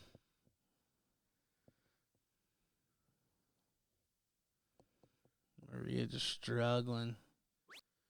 Yeah, we've talked about that downward spiral where you're missing, your partner's hitting, so you're pressing, so you miss some more. It's a tough thing to get out of. Really here. Just don't miss the big number. Make sure you close those 16s. Singles is a good shot here. Look at this little professional. No 5, even better. No shot at the double or any nonsense. No, she was going to trip the whole time. I would have played it safer.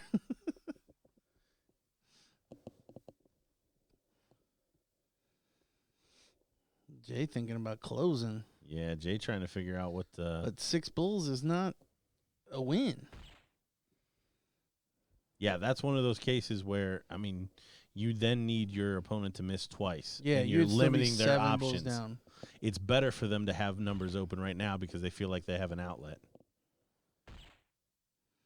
But either way, Sid going to get 2 of the bulls.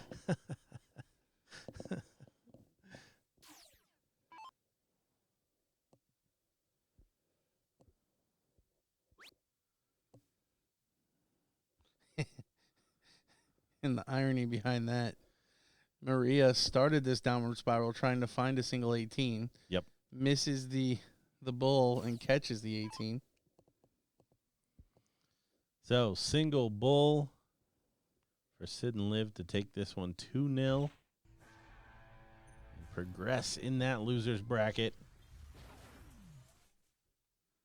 Shaking hands between the players. Moving on. Great match. Fun to watch. Good pace. We are going to text the booth, see if we can't get our next 2 players in here. Maybe we'll just follow Sid and Liv all the way through this thing. They're the bracket that has to catch up, so I wouldn't be surprised if that's who we see.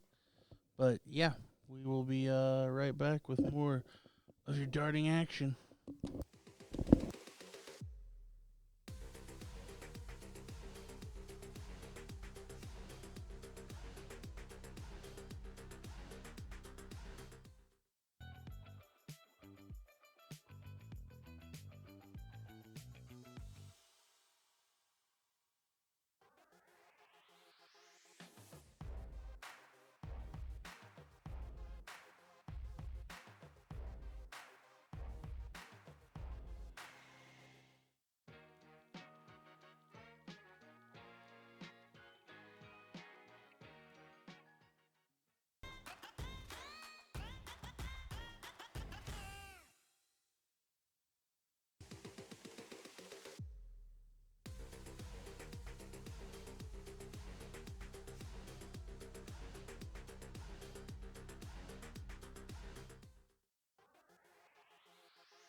See the cork there from Sid outside the bull and the 11. So Rick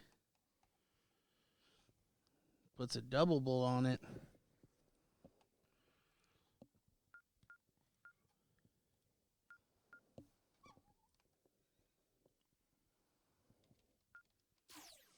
All right, so we got Hensy and Abby Spot taking on Olivia and Sid.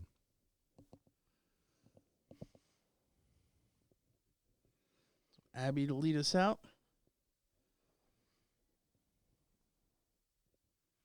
Now, after this, I believe that catches up the losers bracket. Actually, I have a picture sent to me, so we can find that out for sure. Yes. So this is a 5th-6 match. The winner of this will take on Team Danny Who, which not sure who that is, but we'll figure it out. And then the winner of that will take on Porky and Shay, who we saw lose in the throne match. So yeah, the event winding down pretty quickly. And already Olivia stamping her mark on this after Abby opens with 1, following with 5. 5 there. Sid, though, been playing pretty good the last couple legs. And here we see it again. Look at Liv. The big 9. Look at her. The golf clap. She's pointing up, telling Sid what to shoot at. Yeah, she's coaching him up, turning him into a champion. Love it.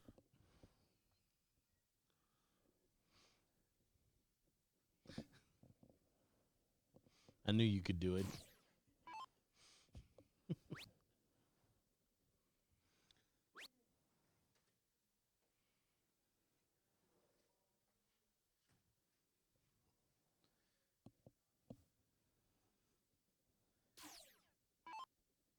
So just what the doctor ordered there.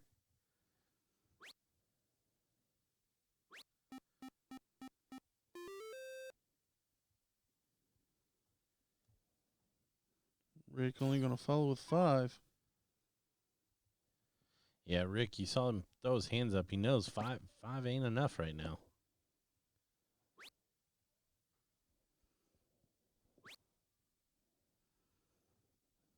Sid going to take the conservative route, close the 17s.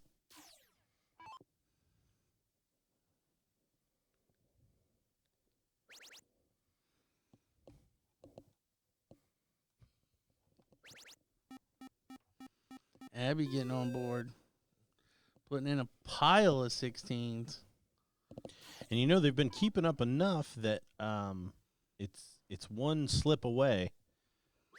Olivia should be going up to the 20. She does.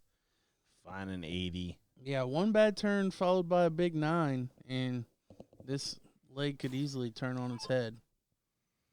But Olivia not allowing it to happen. Instead, Rick just going to follow with 4.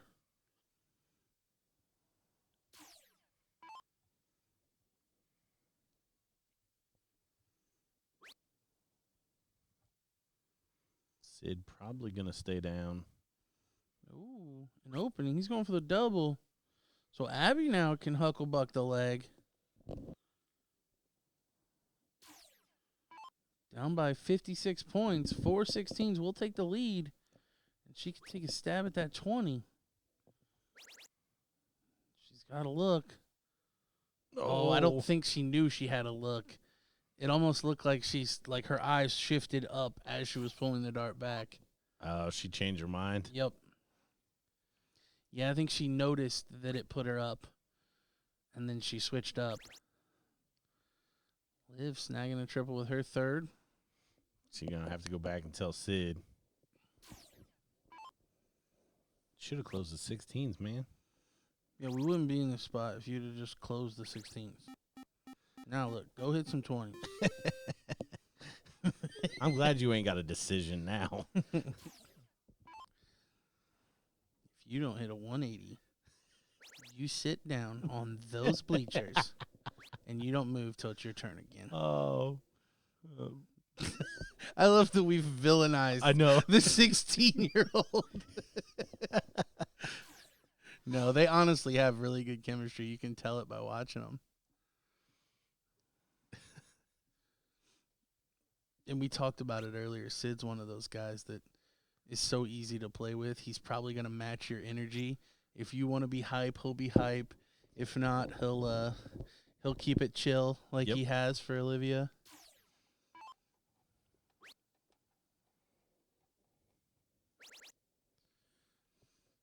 So Olivia right back into that 20. 80 more. But the shot is on. 615s gives him a whack at that 20. May still look up. Thought he might. Yeah, Only trailing by 25 exactly? That's the spot. Yeah, if he were to close the 20s there, Abby would have just needed 4 bulls for the win. Look at Sid trying to move this along. Is he going to make the same mistake? Oh, he saves the turn with a triple 20. Yeah.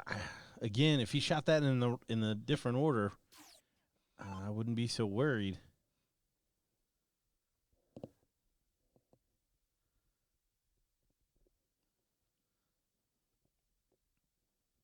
Oh, it's a bit of a blocker for Abby. Yeah. Yeah, unlucky there. That first dart kind of cost the whole turn. And that fall forward on the third dart, I don't think does her any favors at all.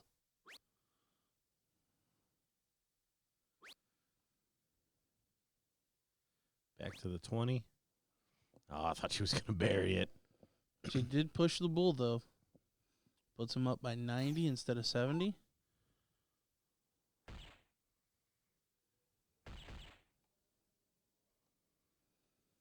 This time, Rick taking a look at the 20 to leave a 4-bull finish for Abby. But the different situation is now Sid only needs 3 bulls. The other time, Sid would have needed the 15s and the bulls.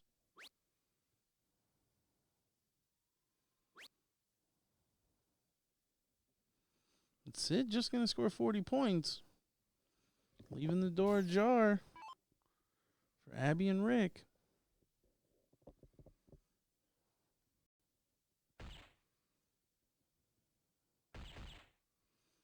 And Abby going to fire in 3.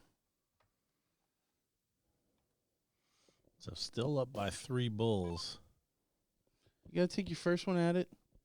If you hit it, you stay there. If ever you miss, you go up top. Well, because a single 20 doesn't do you any good.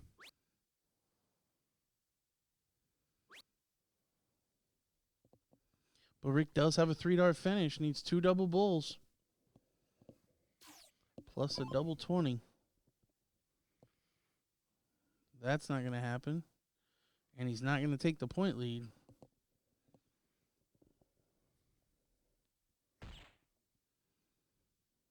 Just 1 bull for Rick.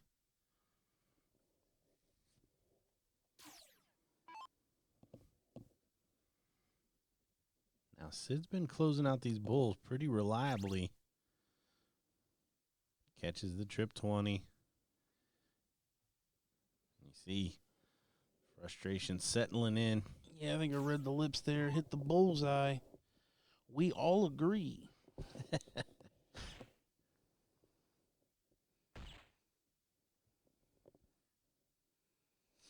Oh, just falls out on the third.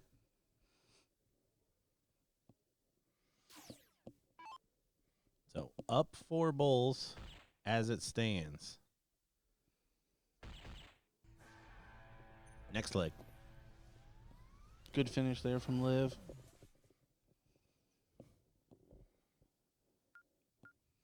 And Abby will lead us out again. Again, this is 2 out of 3, all cricket. And this is your 4th place match, or excuse me, your last 5th, 6th match. Abby's starting on the 19s. I'm sure she's much more comfortable on the 19s, and it's hard to argue with a 7 mark. Man, I hate relinquishing those 20s. Yeah, if you're one of the only people in the room whose favorite number is the 19, you just kind of bite the bullet and cricket. But Liv not able to punish, so Rick can walk up, shut it down. And you don't have to battle against it. That's the important part. Yeah, good shot there. Filling in the blanks.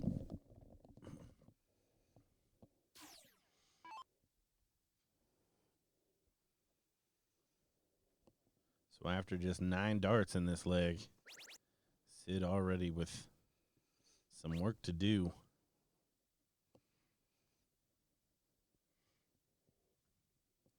It's one less they can point on. That's about all you can say about that 4 mark.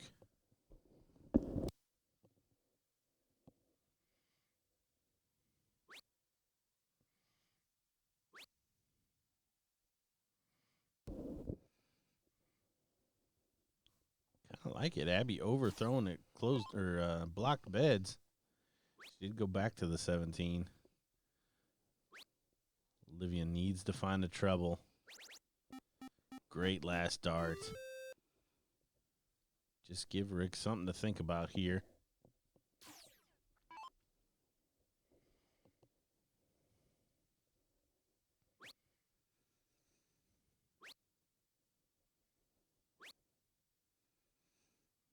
Rick only going to hit 117. Only needed 2 to close after having the point lead with the first dart. So leaving the door open for Sid. Yeah, I'm calling that a mistake because a big 9 mark here, already down a leg. I would have been much more aggressive. After that treble 17, I'm throwing at the 19s or the 18s. Hopefully the 19s and the 18s. You got a leg to give.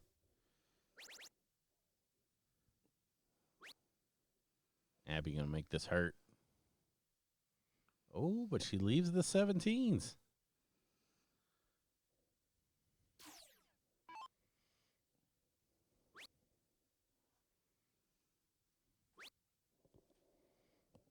Olivia walking it up. Straight into that triple. 5 mark retakes the lead. This time Rick finds a triple his first dart and his second, plus closes at 17. Much better.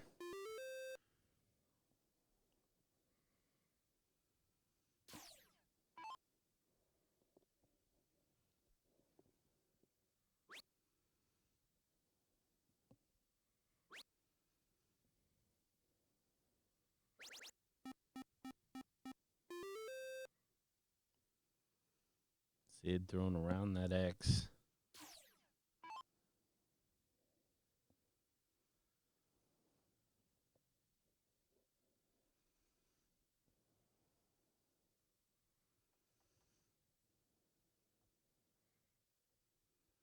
Now, Abby and Rick, we should say, have had a little success this weekend.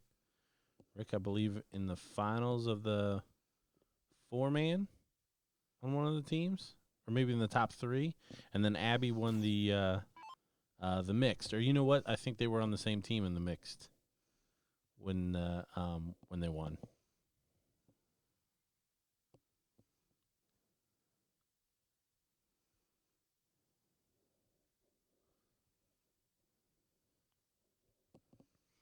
So window there from Olivia. Probably going to hurt.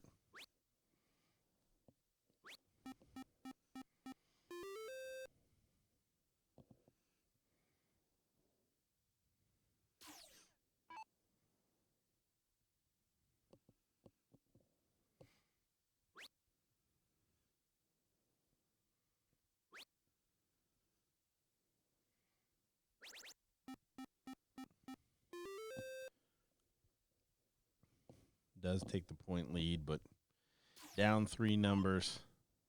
Only 1 to close here for Abby, so all signs pointing to a critical game 3 here in this 5th, 6th match.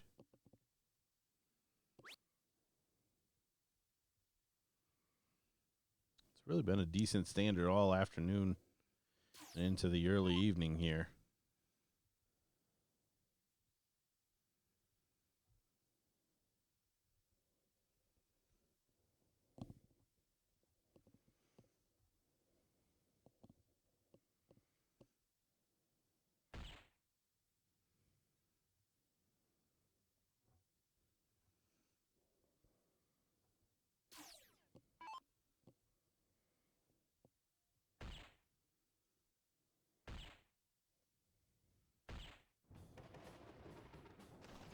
Big smooth stroking 3 bulls to send us to that decider.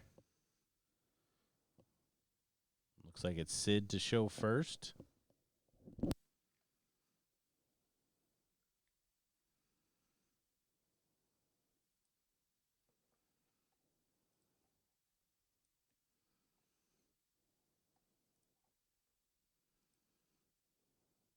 Looks like Sid is 1 hole better. So Liv will start us out.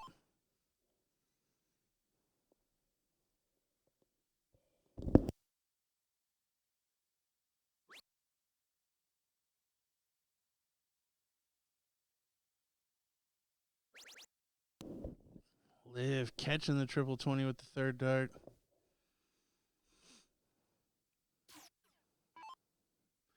We know Abby would rather throw at the 19s anyway.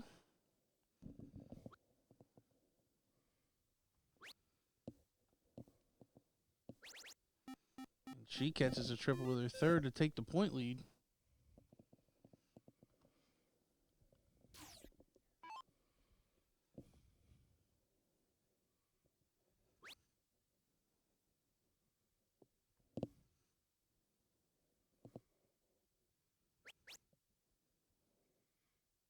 Sid going to catch it on the 3rd dart.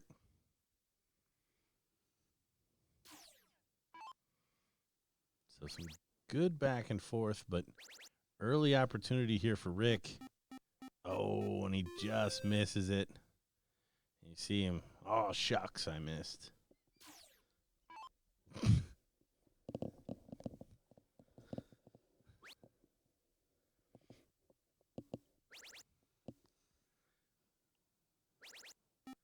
I love this. Olivia doesn't even think about throwing that 19.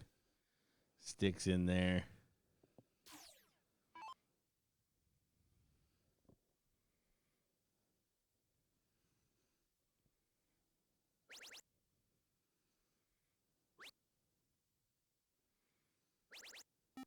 Look at this from Abby, rattling in the 7 mark of her own. Yeah, answering Liz 7 with a 7. So everybody coming to play in this one. Both the ladies sitting at a 6-0 here. Oh, Sid really needs to get this one. So that's not going to sit well. Now a free trip to the board here for Rick. Everything after these 20s are closed is icing on the cake. There is no icing on the cake, but there is cake. So work to do back on Olivia.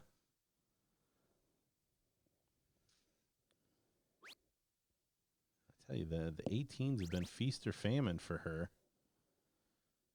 We've seen triples and we've seen trip 1s and trip 4s from her from that corner.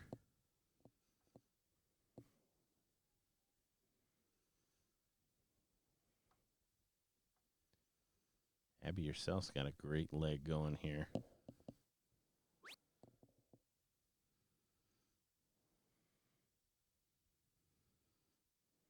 Oh, she tries to throw the dagger. Falls short.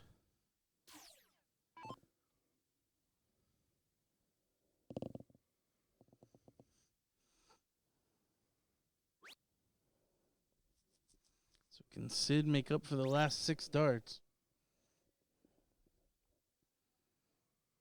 Needed the triple 19 to take it away from Rick. Yeah, I feel like the triple 19 and all sins would have been forgiven. But as it stands, Kind of an opening for Rick again. And he's going to walk through. Down 30 now.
Rick staying hot, putting in 3 triples. Closing all around. Averaging a 6-0. So a miracle now needed from Liv. It's close to it. Does take the point lead. Yeah, I think the miracle needs to come from Rick and Abby to give an opening back.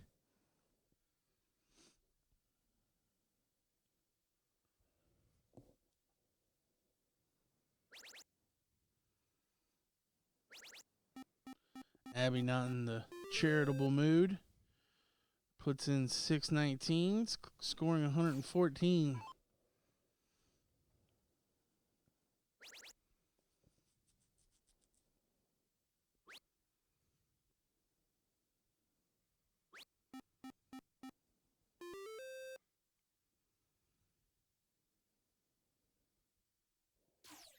So clean shot at that 15.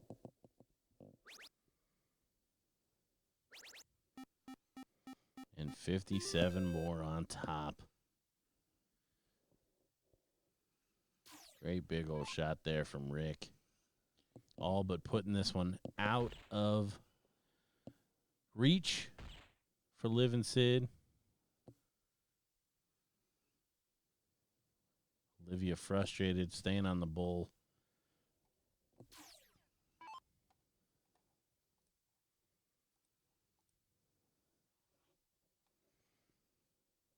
Abby now just 3 bulls away. There's 2 of them. One more will do it, and there it is.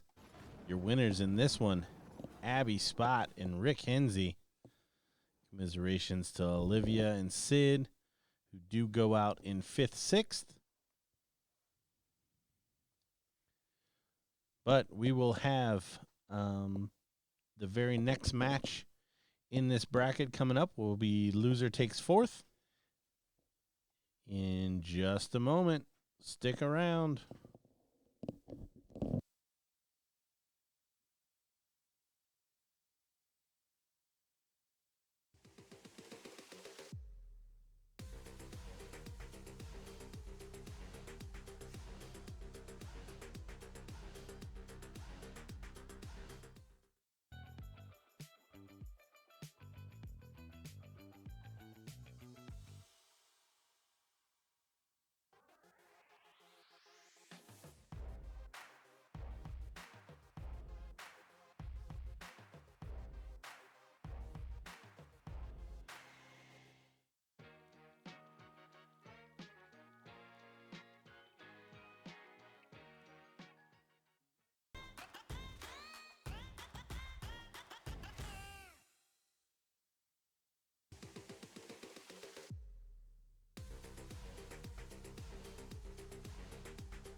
double bull there from Kyle to get this one started. And Rick just outside. So Paula Murphy to get us started. This is your loser takes fourth place match. We've got Paula and Kyle taking on Rick and Abby.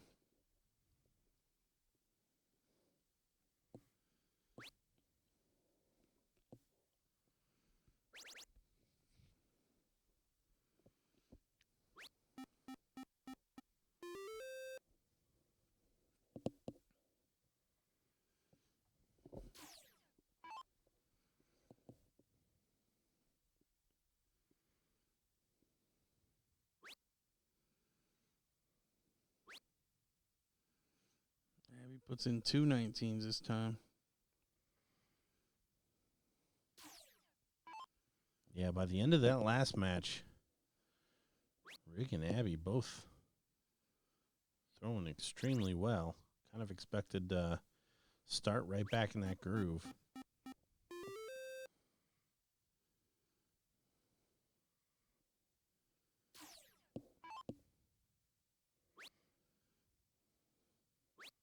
See how Rick's doing after the short break.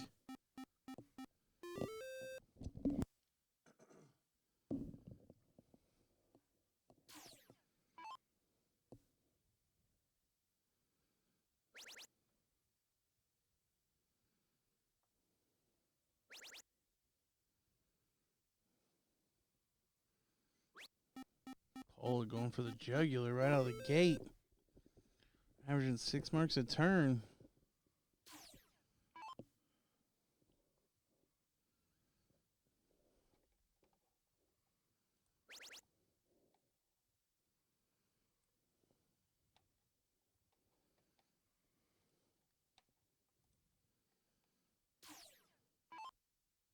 Yeah, powerful first leg here.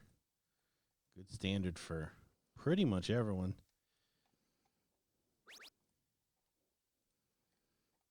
Abby lagging behind just a touch, but to be completely honest, probably not going to get a lot of shots to make up. As Kyle and Paul are just running down the board here.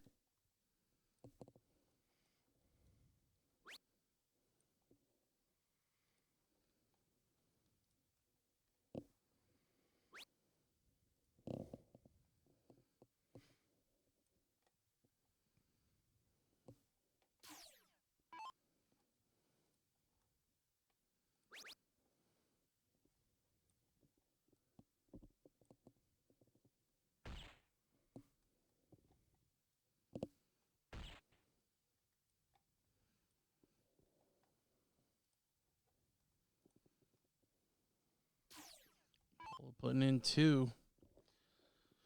But her partner Kyle will be back for the last one.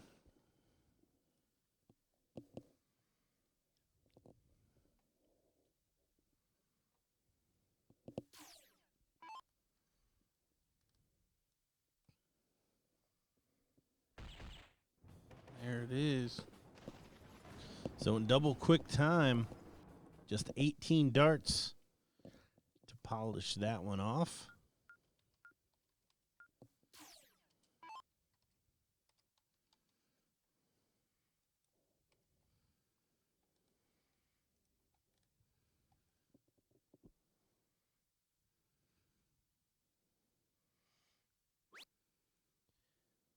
We saw this already from Abby, skipping the 20s.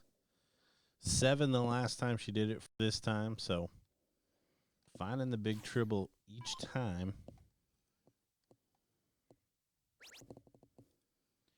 Again, if you're just joining us, this is the 36th annual BullShooter World Finals. We are watching the pro mixed doubles cricket.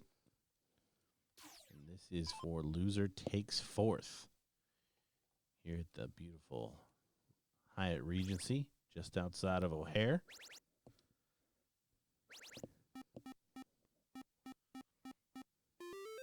Nine mark there from Rick. Closed in 114.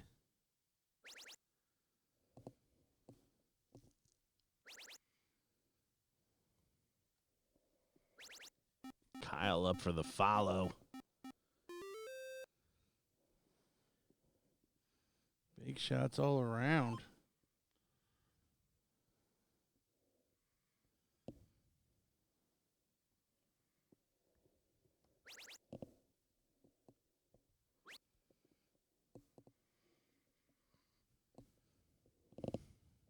Abby once again going to put in 4.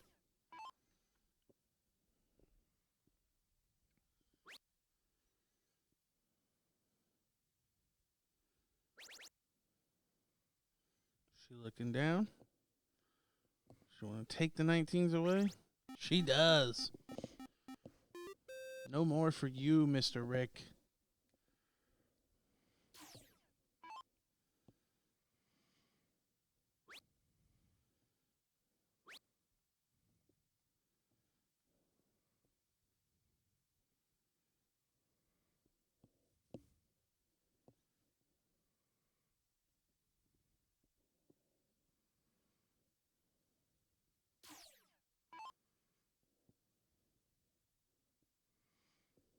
So fresh off a starting 9 mark.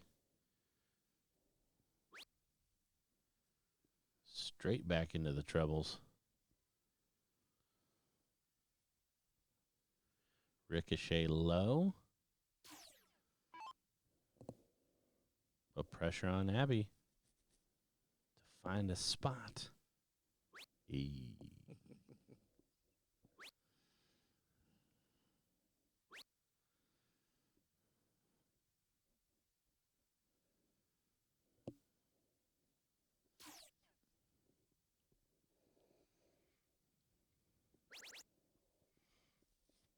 Yeah. When you've got Paula and Kyle in this kind of mood, both over 6 marks a turn, at or above 6 marks a turn, I think for the second leg running, it's going to be an uphill battle. Hats off to Rick staying in there, putting in the 5 bulls, retaking the point lead. But down 3 numbers, lots of options here to get that back.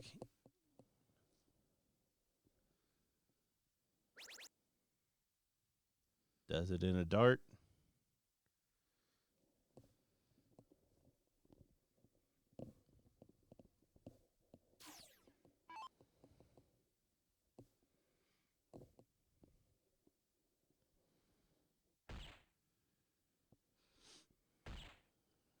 Abby takes the lead again.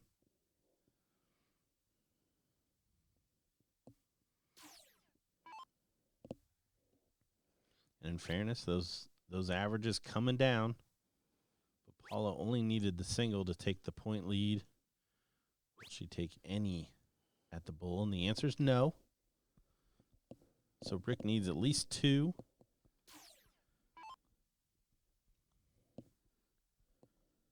Probably would do well to get a lucky fallout and snag that 17 off of there. Oh, I thought he was going to do it.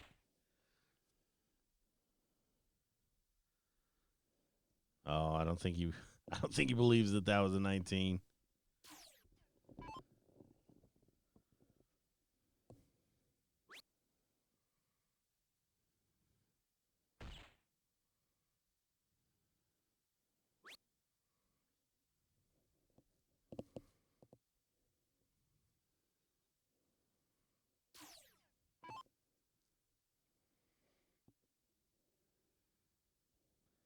Still no finish.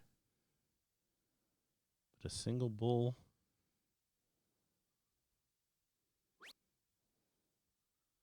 Will tie. 2 bulls for Paula now.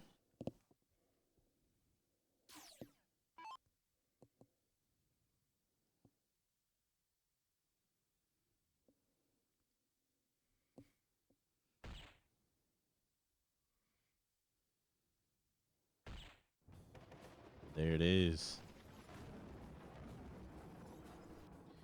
your fourth place finishers, Rick Hens and Abby Spot, moving on to battle against Porky and Shay is Paula and Kyle.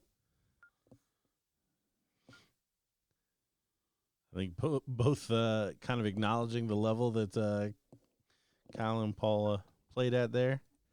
And I believe I just saw Shay come into the picture anyways. Or already. So we should be off and running very soon. Saw Shay there getting ready. Go check out Spider 360 for some swag. If you're in the mood for a jersey, a cup, a flipping coin, whatever tickles your fancy. And we will be right back with the loser takes third, and after that, the final of this mixed doubles.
we got a cork.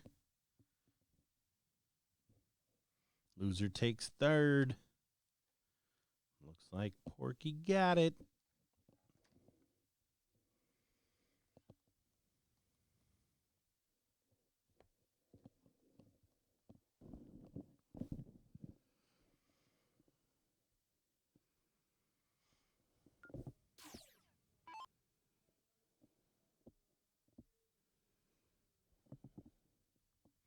So Shay Cole will get us started. Winner gets an opportunity to double dip.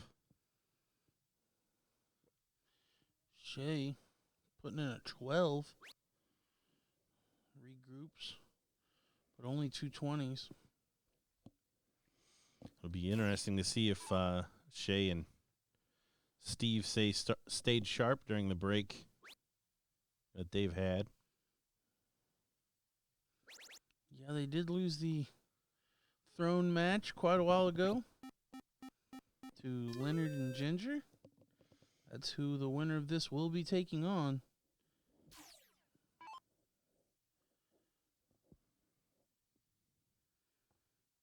Paula playing very well in the last match.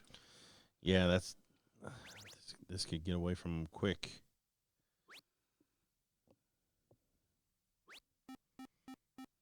I like the aggressive play here.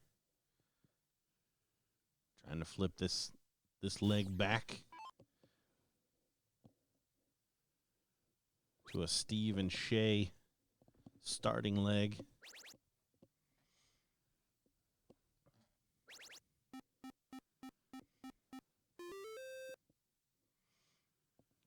Kyle able to find 7 somehow. Thought that last one may have flipped into the 1. That's much better from Shay. Finds 7 19s.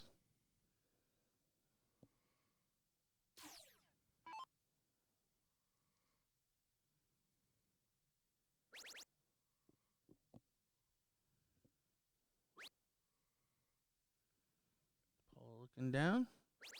No, stays up. 7 of her own. So again, standard here. Extremely good.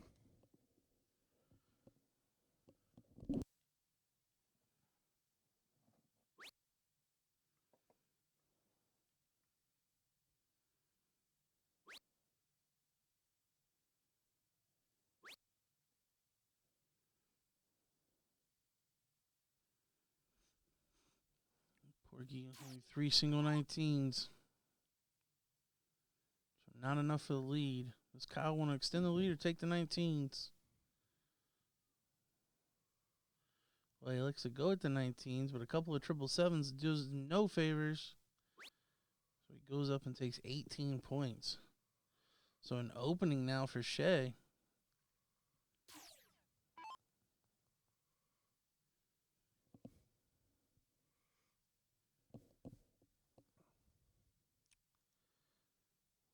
See if Shay's going to be aggressive.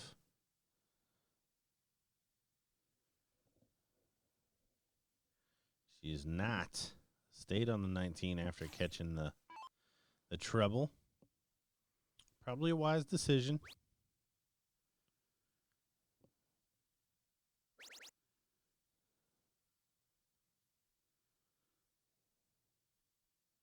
Oh, in the corner of the 7 again for Paula.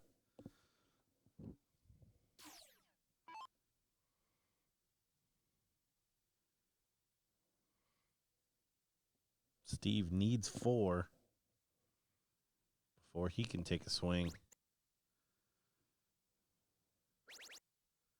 He's got 6.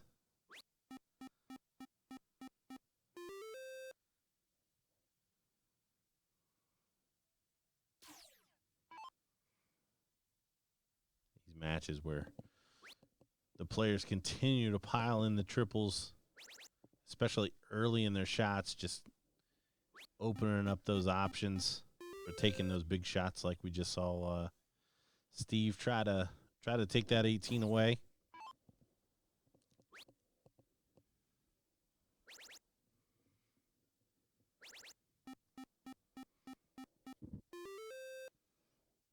And 7 from Shea.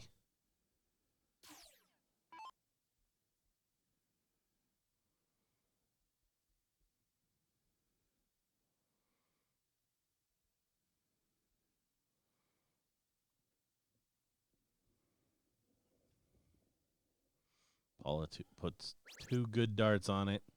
Both fall in the 4 before finding that treble 18.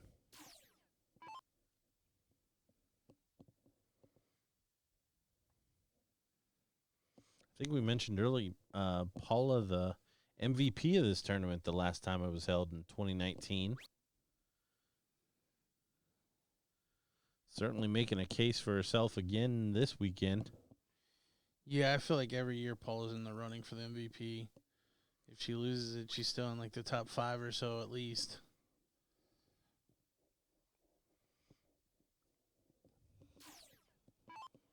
Extremely consistent.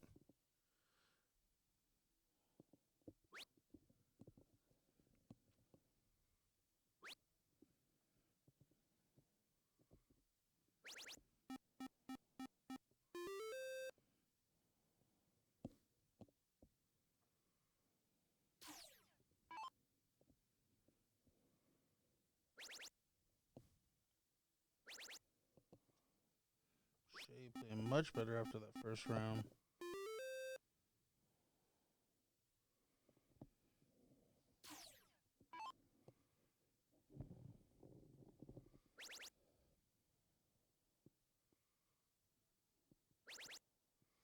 Paula already found a new toy to play with.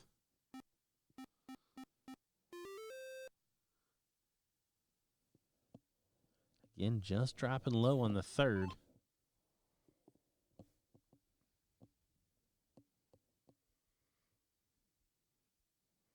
See all these players 4-5 or above. Very good standard.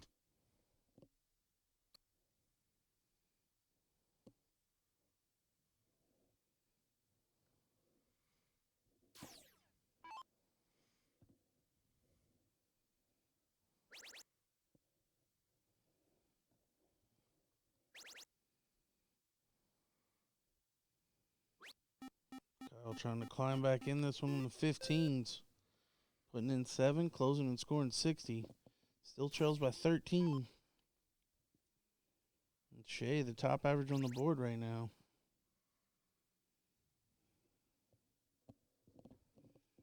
But only going to find 1 triple. You know it's a good leg when you're only finding 1 triple a turn.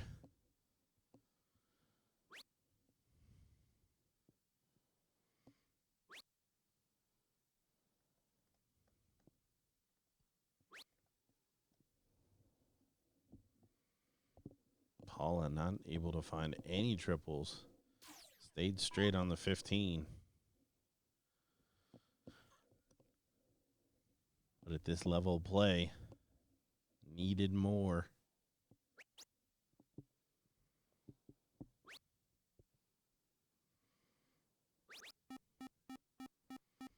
There it is. Closing out the numbers. Headed into bullseyes.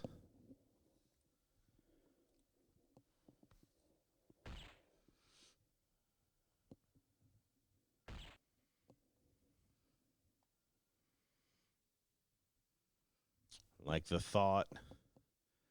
Not able to convert.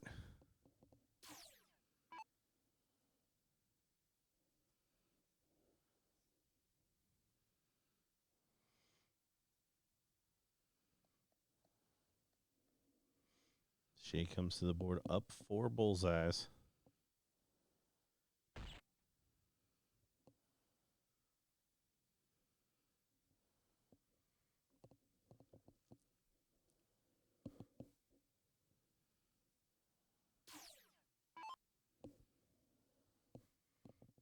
Could have pushed it with a 19. Chose to stay on the bull.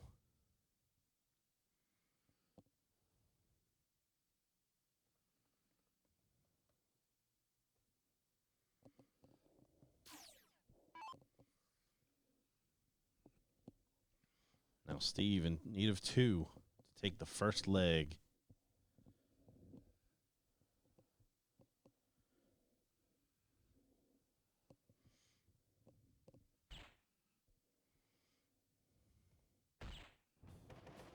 There it is. Shay and Steve Hilger take the first. No harm, no foul. Did a great job regrouping after the open. And Paula and Kyle will get us started.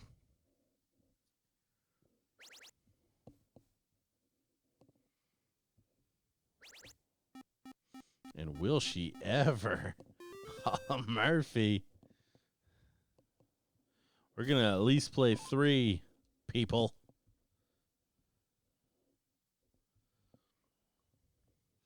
It's early doors, but that's what Paula's saying. She wants that opportunity to get back to the final. Again, Shay able to stay with the shot after a wayward first.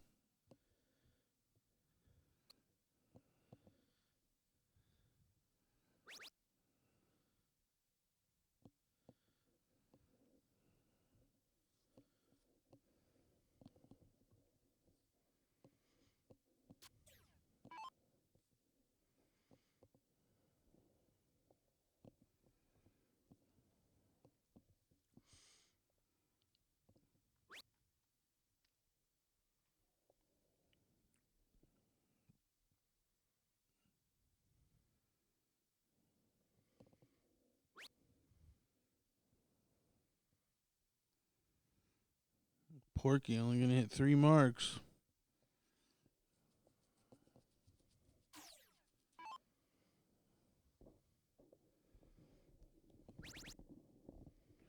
Paula 9, Mark Murphy at it again.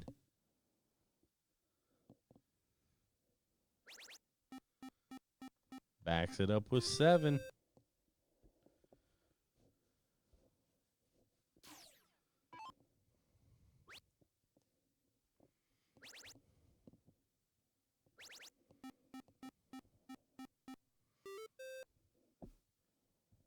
Shay, 7 of her own.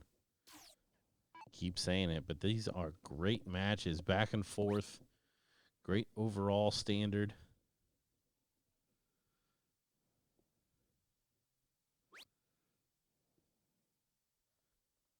Kyle just trying to keep up here with his partner. Trying to fill in the blanks.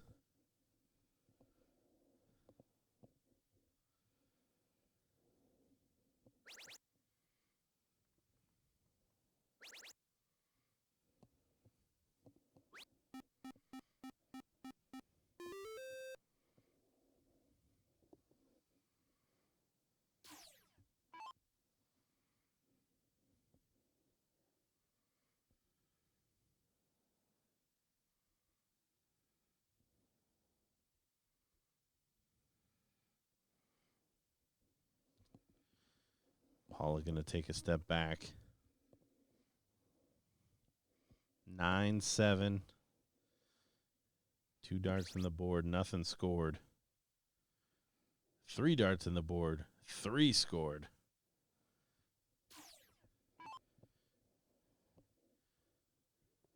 That was a veteran move there.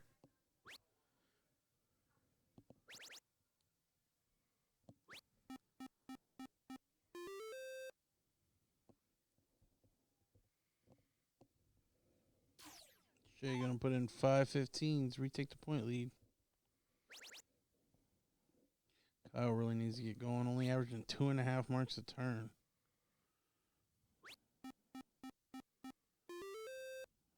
He will find 5 20s.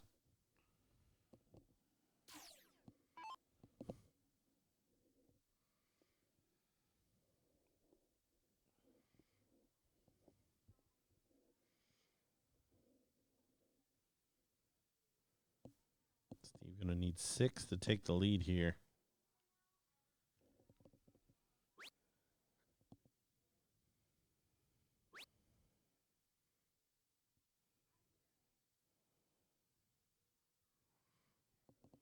not going to do it, so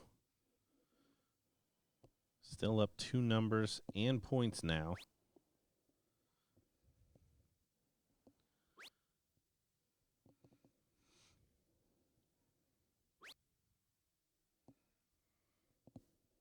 Paula going to take a swing.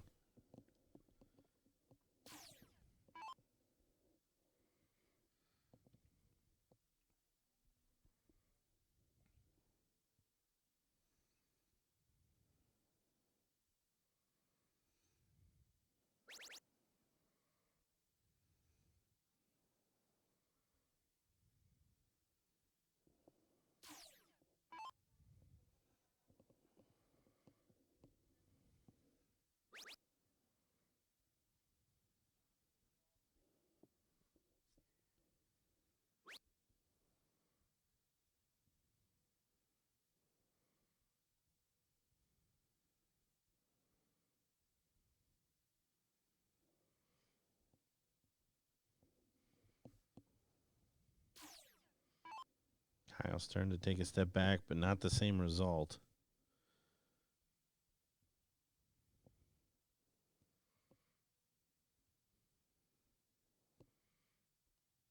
The amount of opportunities to score to get back in this fading.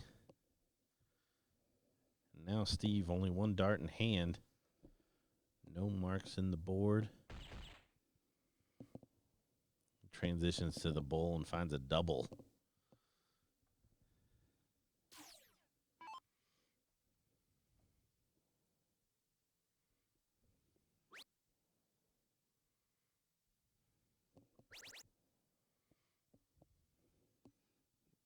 Paula going to stay hot, closing the 16, scoring and putting in a bull. The top average on the board.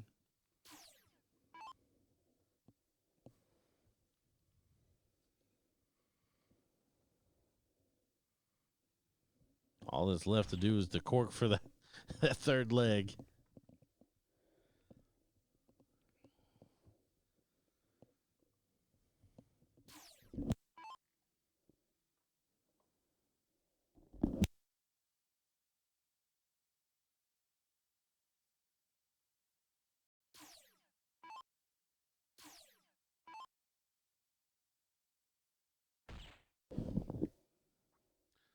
A little bit of correcting a dart there. Not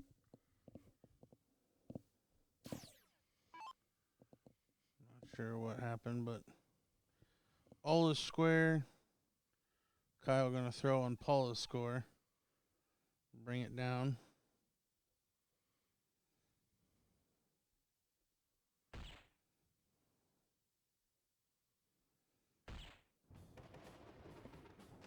But he does get the job done, tying us up at 1 leg apiece. Any predictions? Given the way Paula's playing, it's hard to bet against her. I think the cork's important, and I think Porky is more in form than Kyle right now. So I'd favor Porky to win the cork, but, man, Paula's playing well. Porky did win the cork. Yeah, and honestly, Kyle has been on in this early evening already. So if he can flip that switch back on. Yeah, I mean, at moments, all 4 of these players have played well. So certainly whoever steps up will win this leg, but I think the one that's been the most consistent in the matches we've seen has been Paula. I honestly can't remember a poor leg from her so far.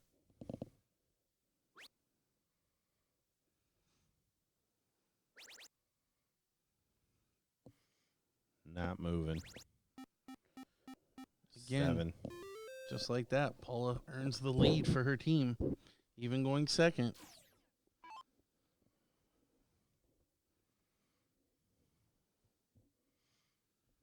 Steve trying to come up with a strategy that doesn't include pushing Paula over.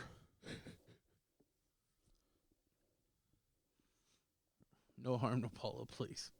We don't need a Nancy Kerrigan situation. Why? And only 2 there. So, big shot here from Kyle. I think he knows they can really stamp their mark on this match and be well on their way. And he's not moving either. I do not like that.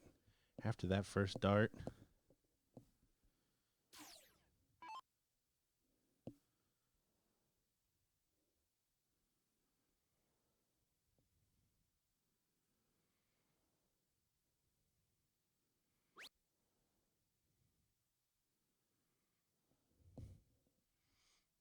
Shay gonna need to find that treble 20.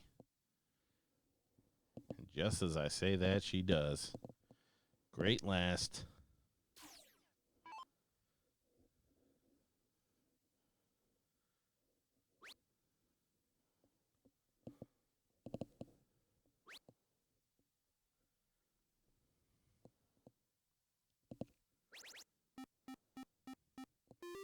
$7-5 for Paula.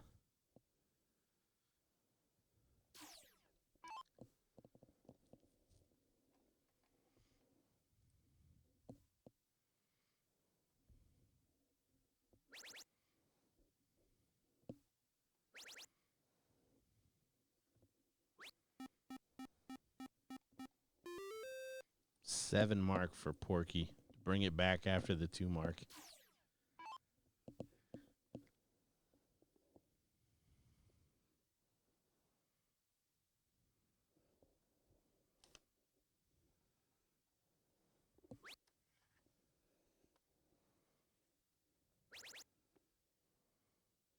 See that spot there? Had to stay there.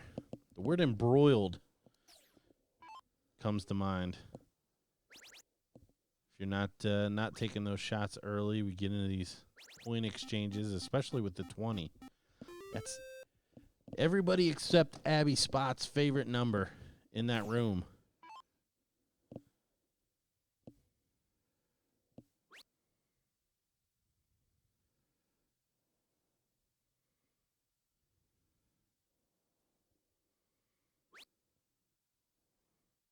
I'm just going to let them live on it. The first slack turn we've seen from Paula. Yeah, 9-7-2. And Porky now coming to the board with the lead for the first time. He's going to make work of it. Great timing there from Porky. The first opportunity to really do some damage, and he puts in a 9 mark. Yep, honestly, I think it's deserved. You want to get into that point battle, not take a swing at that 20 when you're up.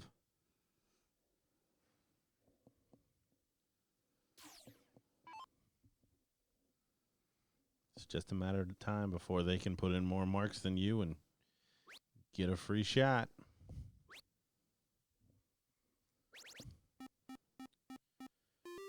The power close from Shay.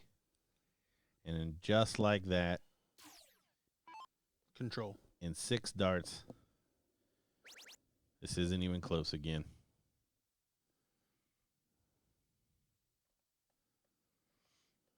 Now Paula has to press.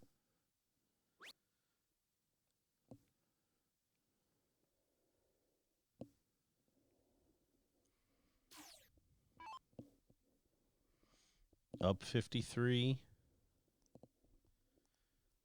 I don't see any reason you don't just shut the 16 down here. No reason to get cute. Slide to the right, stay on it. Yeah, if you can get a clear look, you've got a little bit of a backboard. There it is. Now give your partner a bull or 2 to work with to close this game out.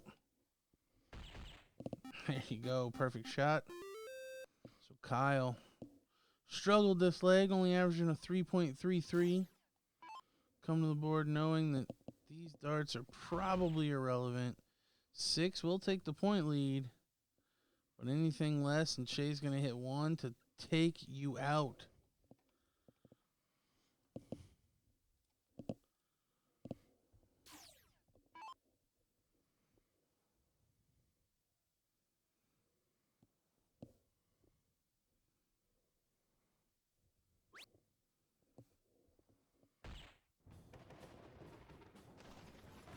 There it is. So your third place finishers, Paula and Kyle, moving on for a rematch of the Thrones match and the opportunity to double dip, Shay and Porky. Looks like Shay's going to run to the restroom. While she's gone, please throw a like and share onto our feed. Big hug there for Porky. And yeah, we will be right back. Don't go anywhere.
All right, cork coming in this final of the pro mixed doubles cricket. Gates in with a single, and Steve, as he's done so many times before, wins the cork. The cork muscle is strong with that one.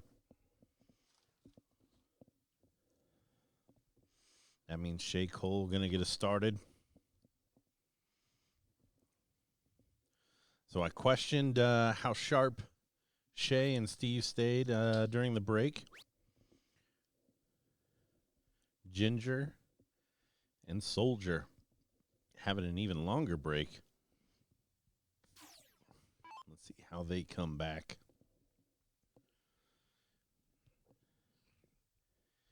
In the final, Ginger played very well. Good find there on our third dart. So she, for me, in this one's the X factor. I have a feeling Steve going to continue to play at a high level. Everyone's familiar with Leonard, and Shea seems to have found a level of consistency as well.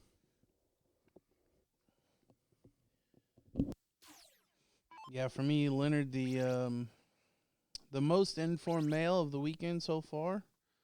Probably the favorite to win the men's MVP, as we see him put in a 9 mark and make me correct.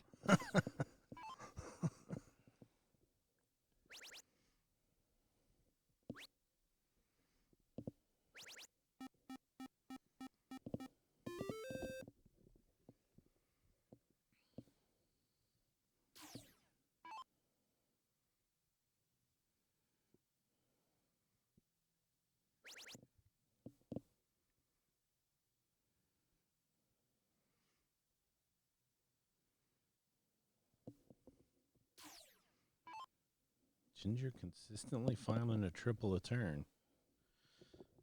Which you got to believe is enough. Given the way Leonard plays, I think if you give him a partner that can hit 1 triple a turn, he will be very satisfied with that.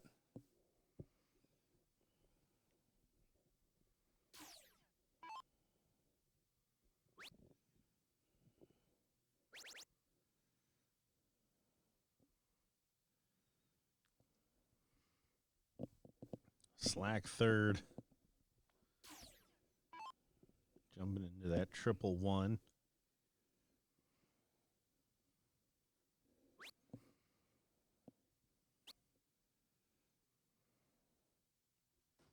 Oh, and Shea doesn't close the 15. Probably going to see points here from Ginger. Now down to the 15. And back to the 18. Darting by numbers.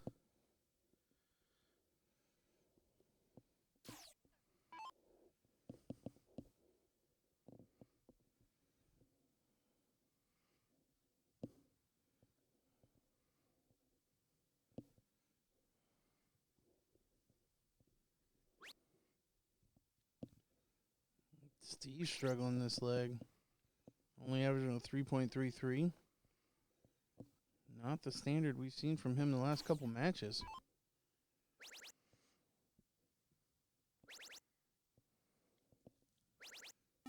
Leonard staying hot. Another 9 mark to really take control of this first leg.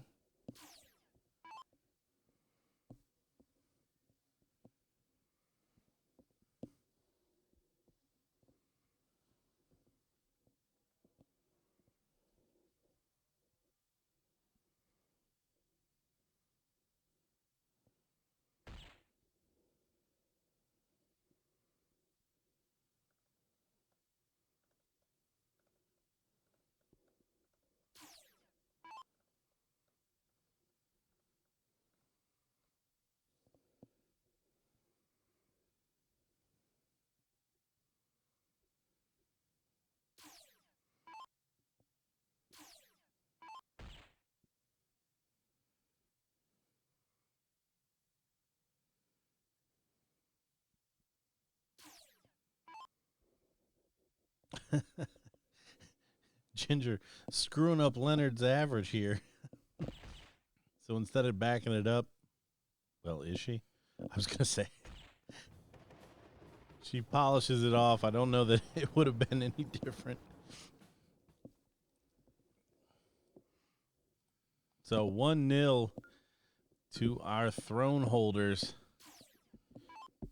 Ginger and Leonard.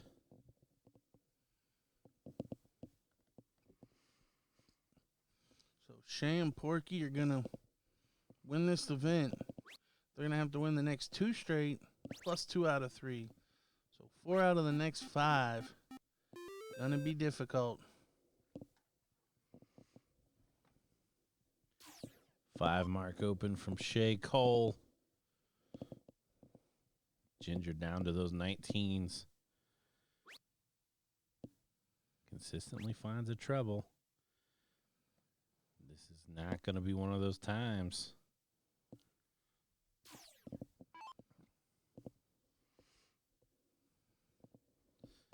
Steve should be starting on that 19.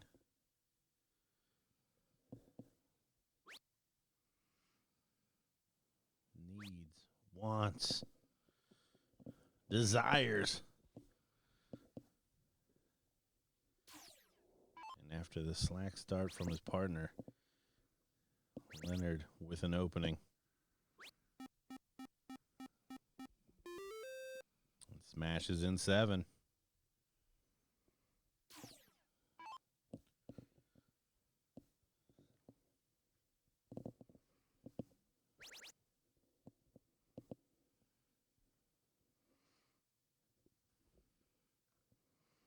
Steve over there thinking about what he's done. Put himself in the corner. Nobody said nobody puts Porky in the corner.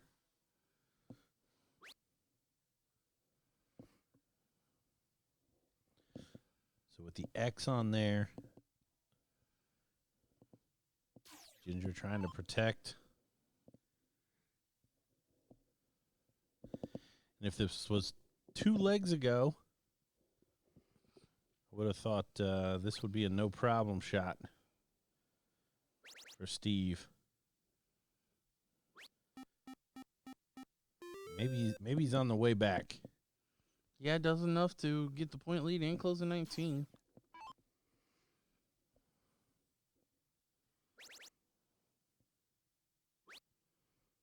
Leonard only following with 4. That's a gift if you are Shay and Porky.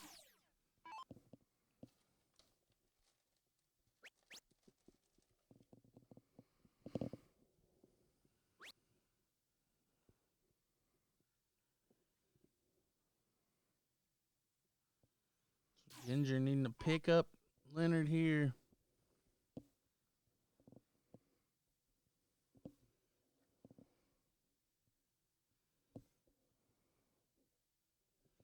Oh, but she's going to be empty-handed.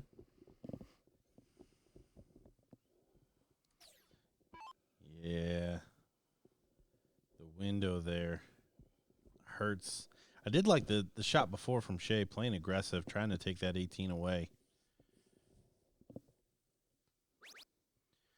She didn't pay for it, and Steve is here to help her out.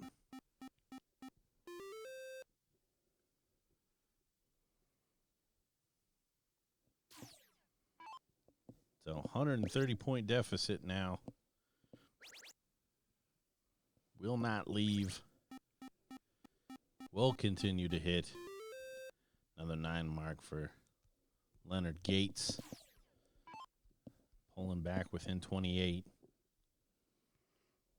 Will Shay play aggressive again? Will she go down to that 17?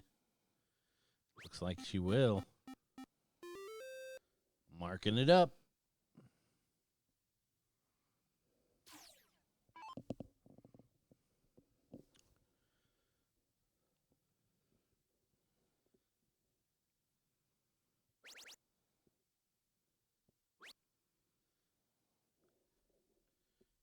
Ginger gonna find 4.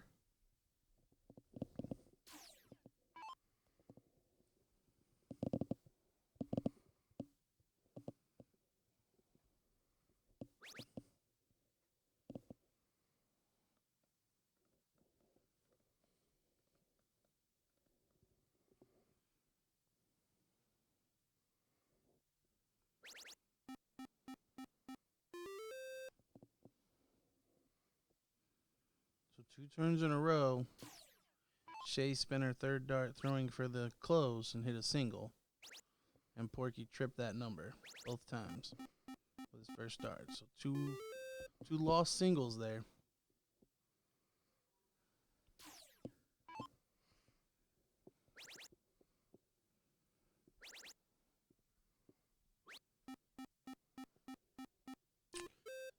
Same again.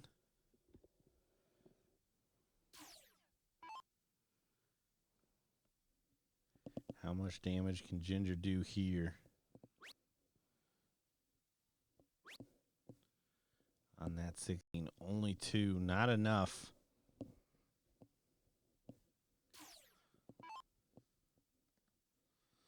So the X factor making the difference.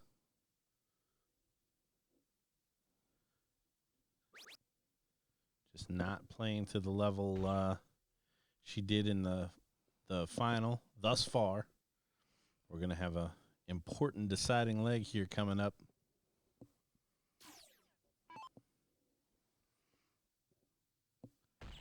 Unless we can get some hero darts here from Leonard Gates and some help from Shay.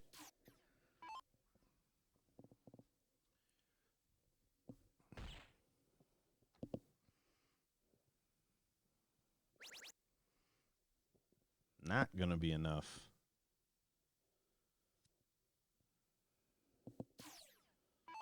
So Shay, 1 bull to send us to leg 3 of the first set.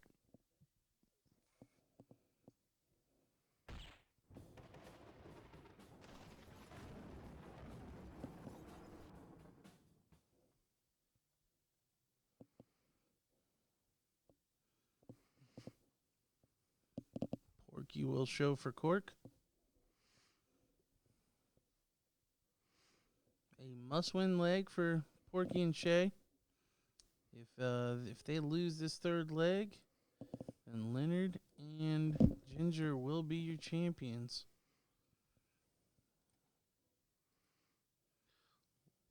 Leonard took it. So Ginger will lead us out, throwing for the title.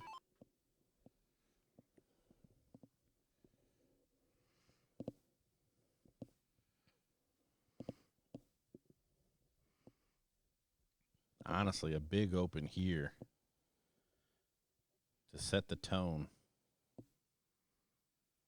Could be the difference in the match, and thus far not happening.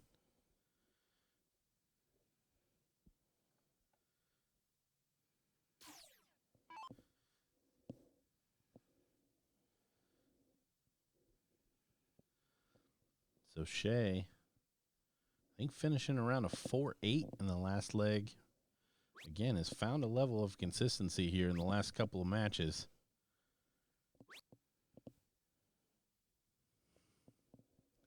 And honestly, you got to think that's a W as far as Leonard and Ginger are concerned. That was best case scenario. Oh, we never would have thought that this was going to happen.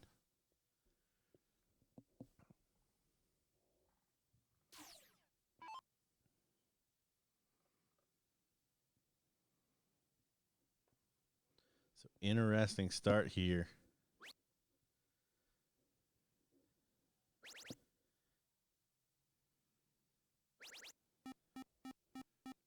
Porky putting in a huge 7, scoring 140 points. Taking control of this leg. And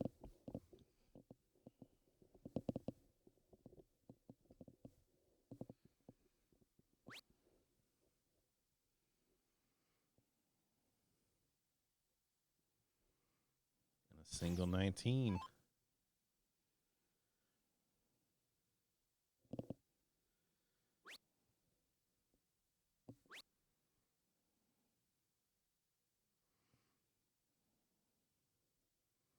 Ooh, you don't want to give Leonard an opening.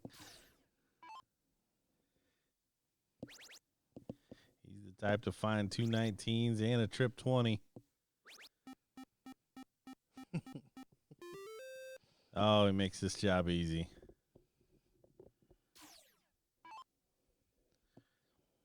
Leonard understanding the spot he's in. He's gotta pick his partner up here. But Porky averaging 7 marks. If he can put in another 7 mark, well, he's not going to. Switching down. Interesting play here. He knows who follows him. Yep. I think he's banking on Ginger not closing those 18s. But she's not going to oblige. She doesn't add any score, but she does get the triple. Yeah, Steve definitely playing to give his partner a free shot there, or what he thought was going to be a free shot there. Did not turn out that way.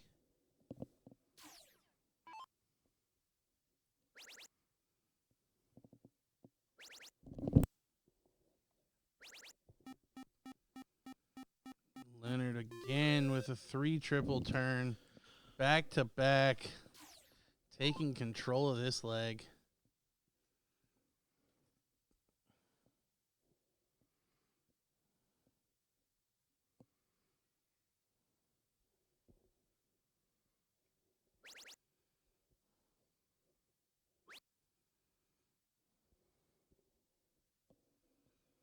I don't love it, but I understand it. Yeah, if you're going to get back into this, you need to start hitting triples. You need your darts to count as 3 marks. So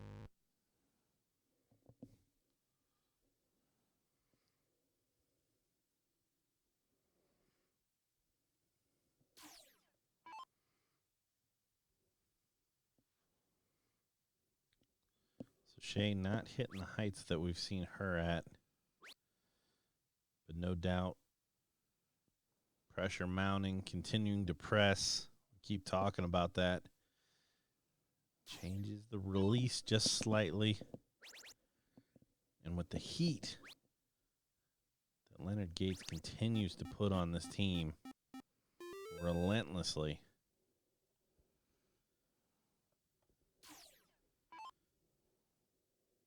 Really just bossing this game.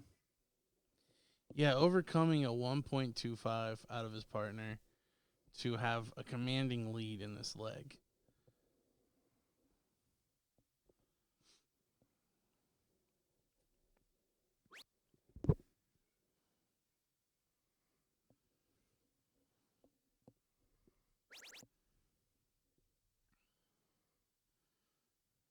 So Ginger really just needs 2 15s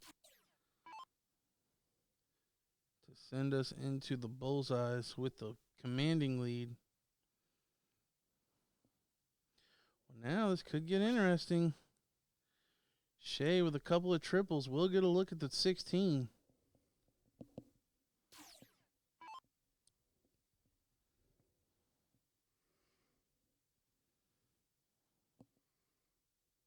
Oh, and she's hit to the 10. And blocked it.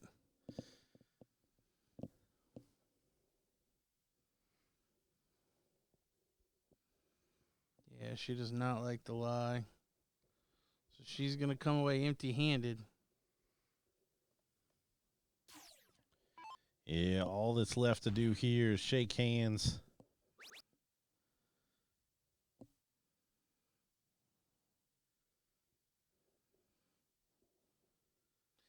I don't know. You're leaving a door open there. Yeah, I don't. Depending on your partner. I think I would have closed that 15 and then made sure I increased the point lead. Because I would not be surprised to see Porky take a stab at that 16. No, he stays there for 4 bulls. So Ginger up by 52 points.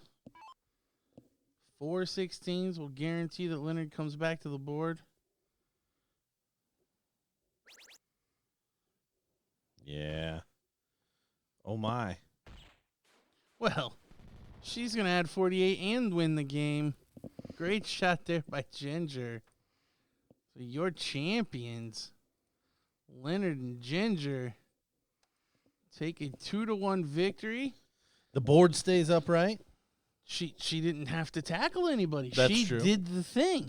That's true. That's very true. So it's a good thing Leonard didn't win the game. But yes, cheers to them. Great playing, especially Leonard. We see a 6.2 there and a great finish by Ginger. So that will conclude our afternoon of streaming.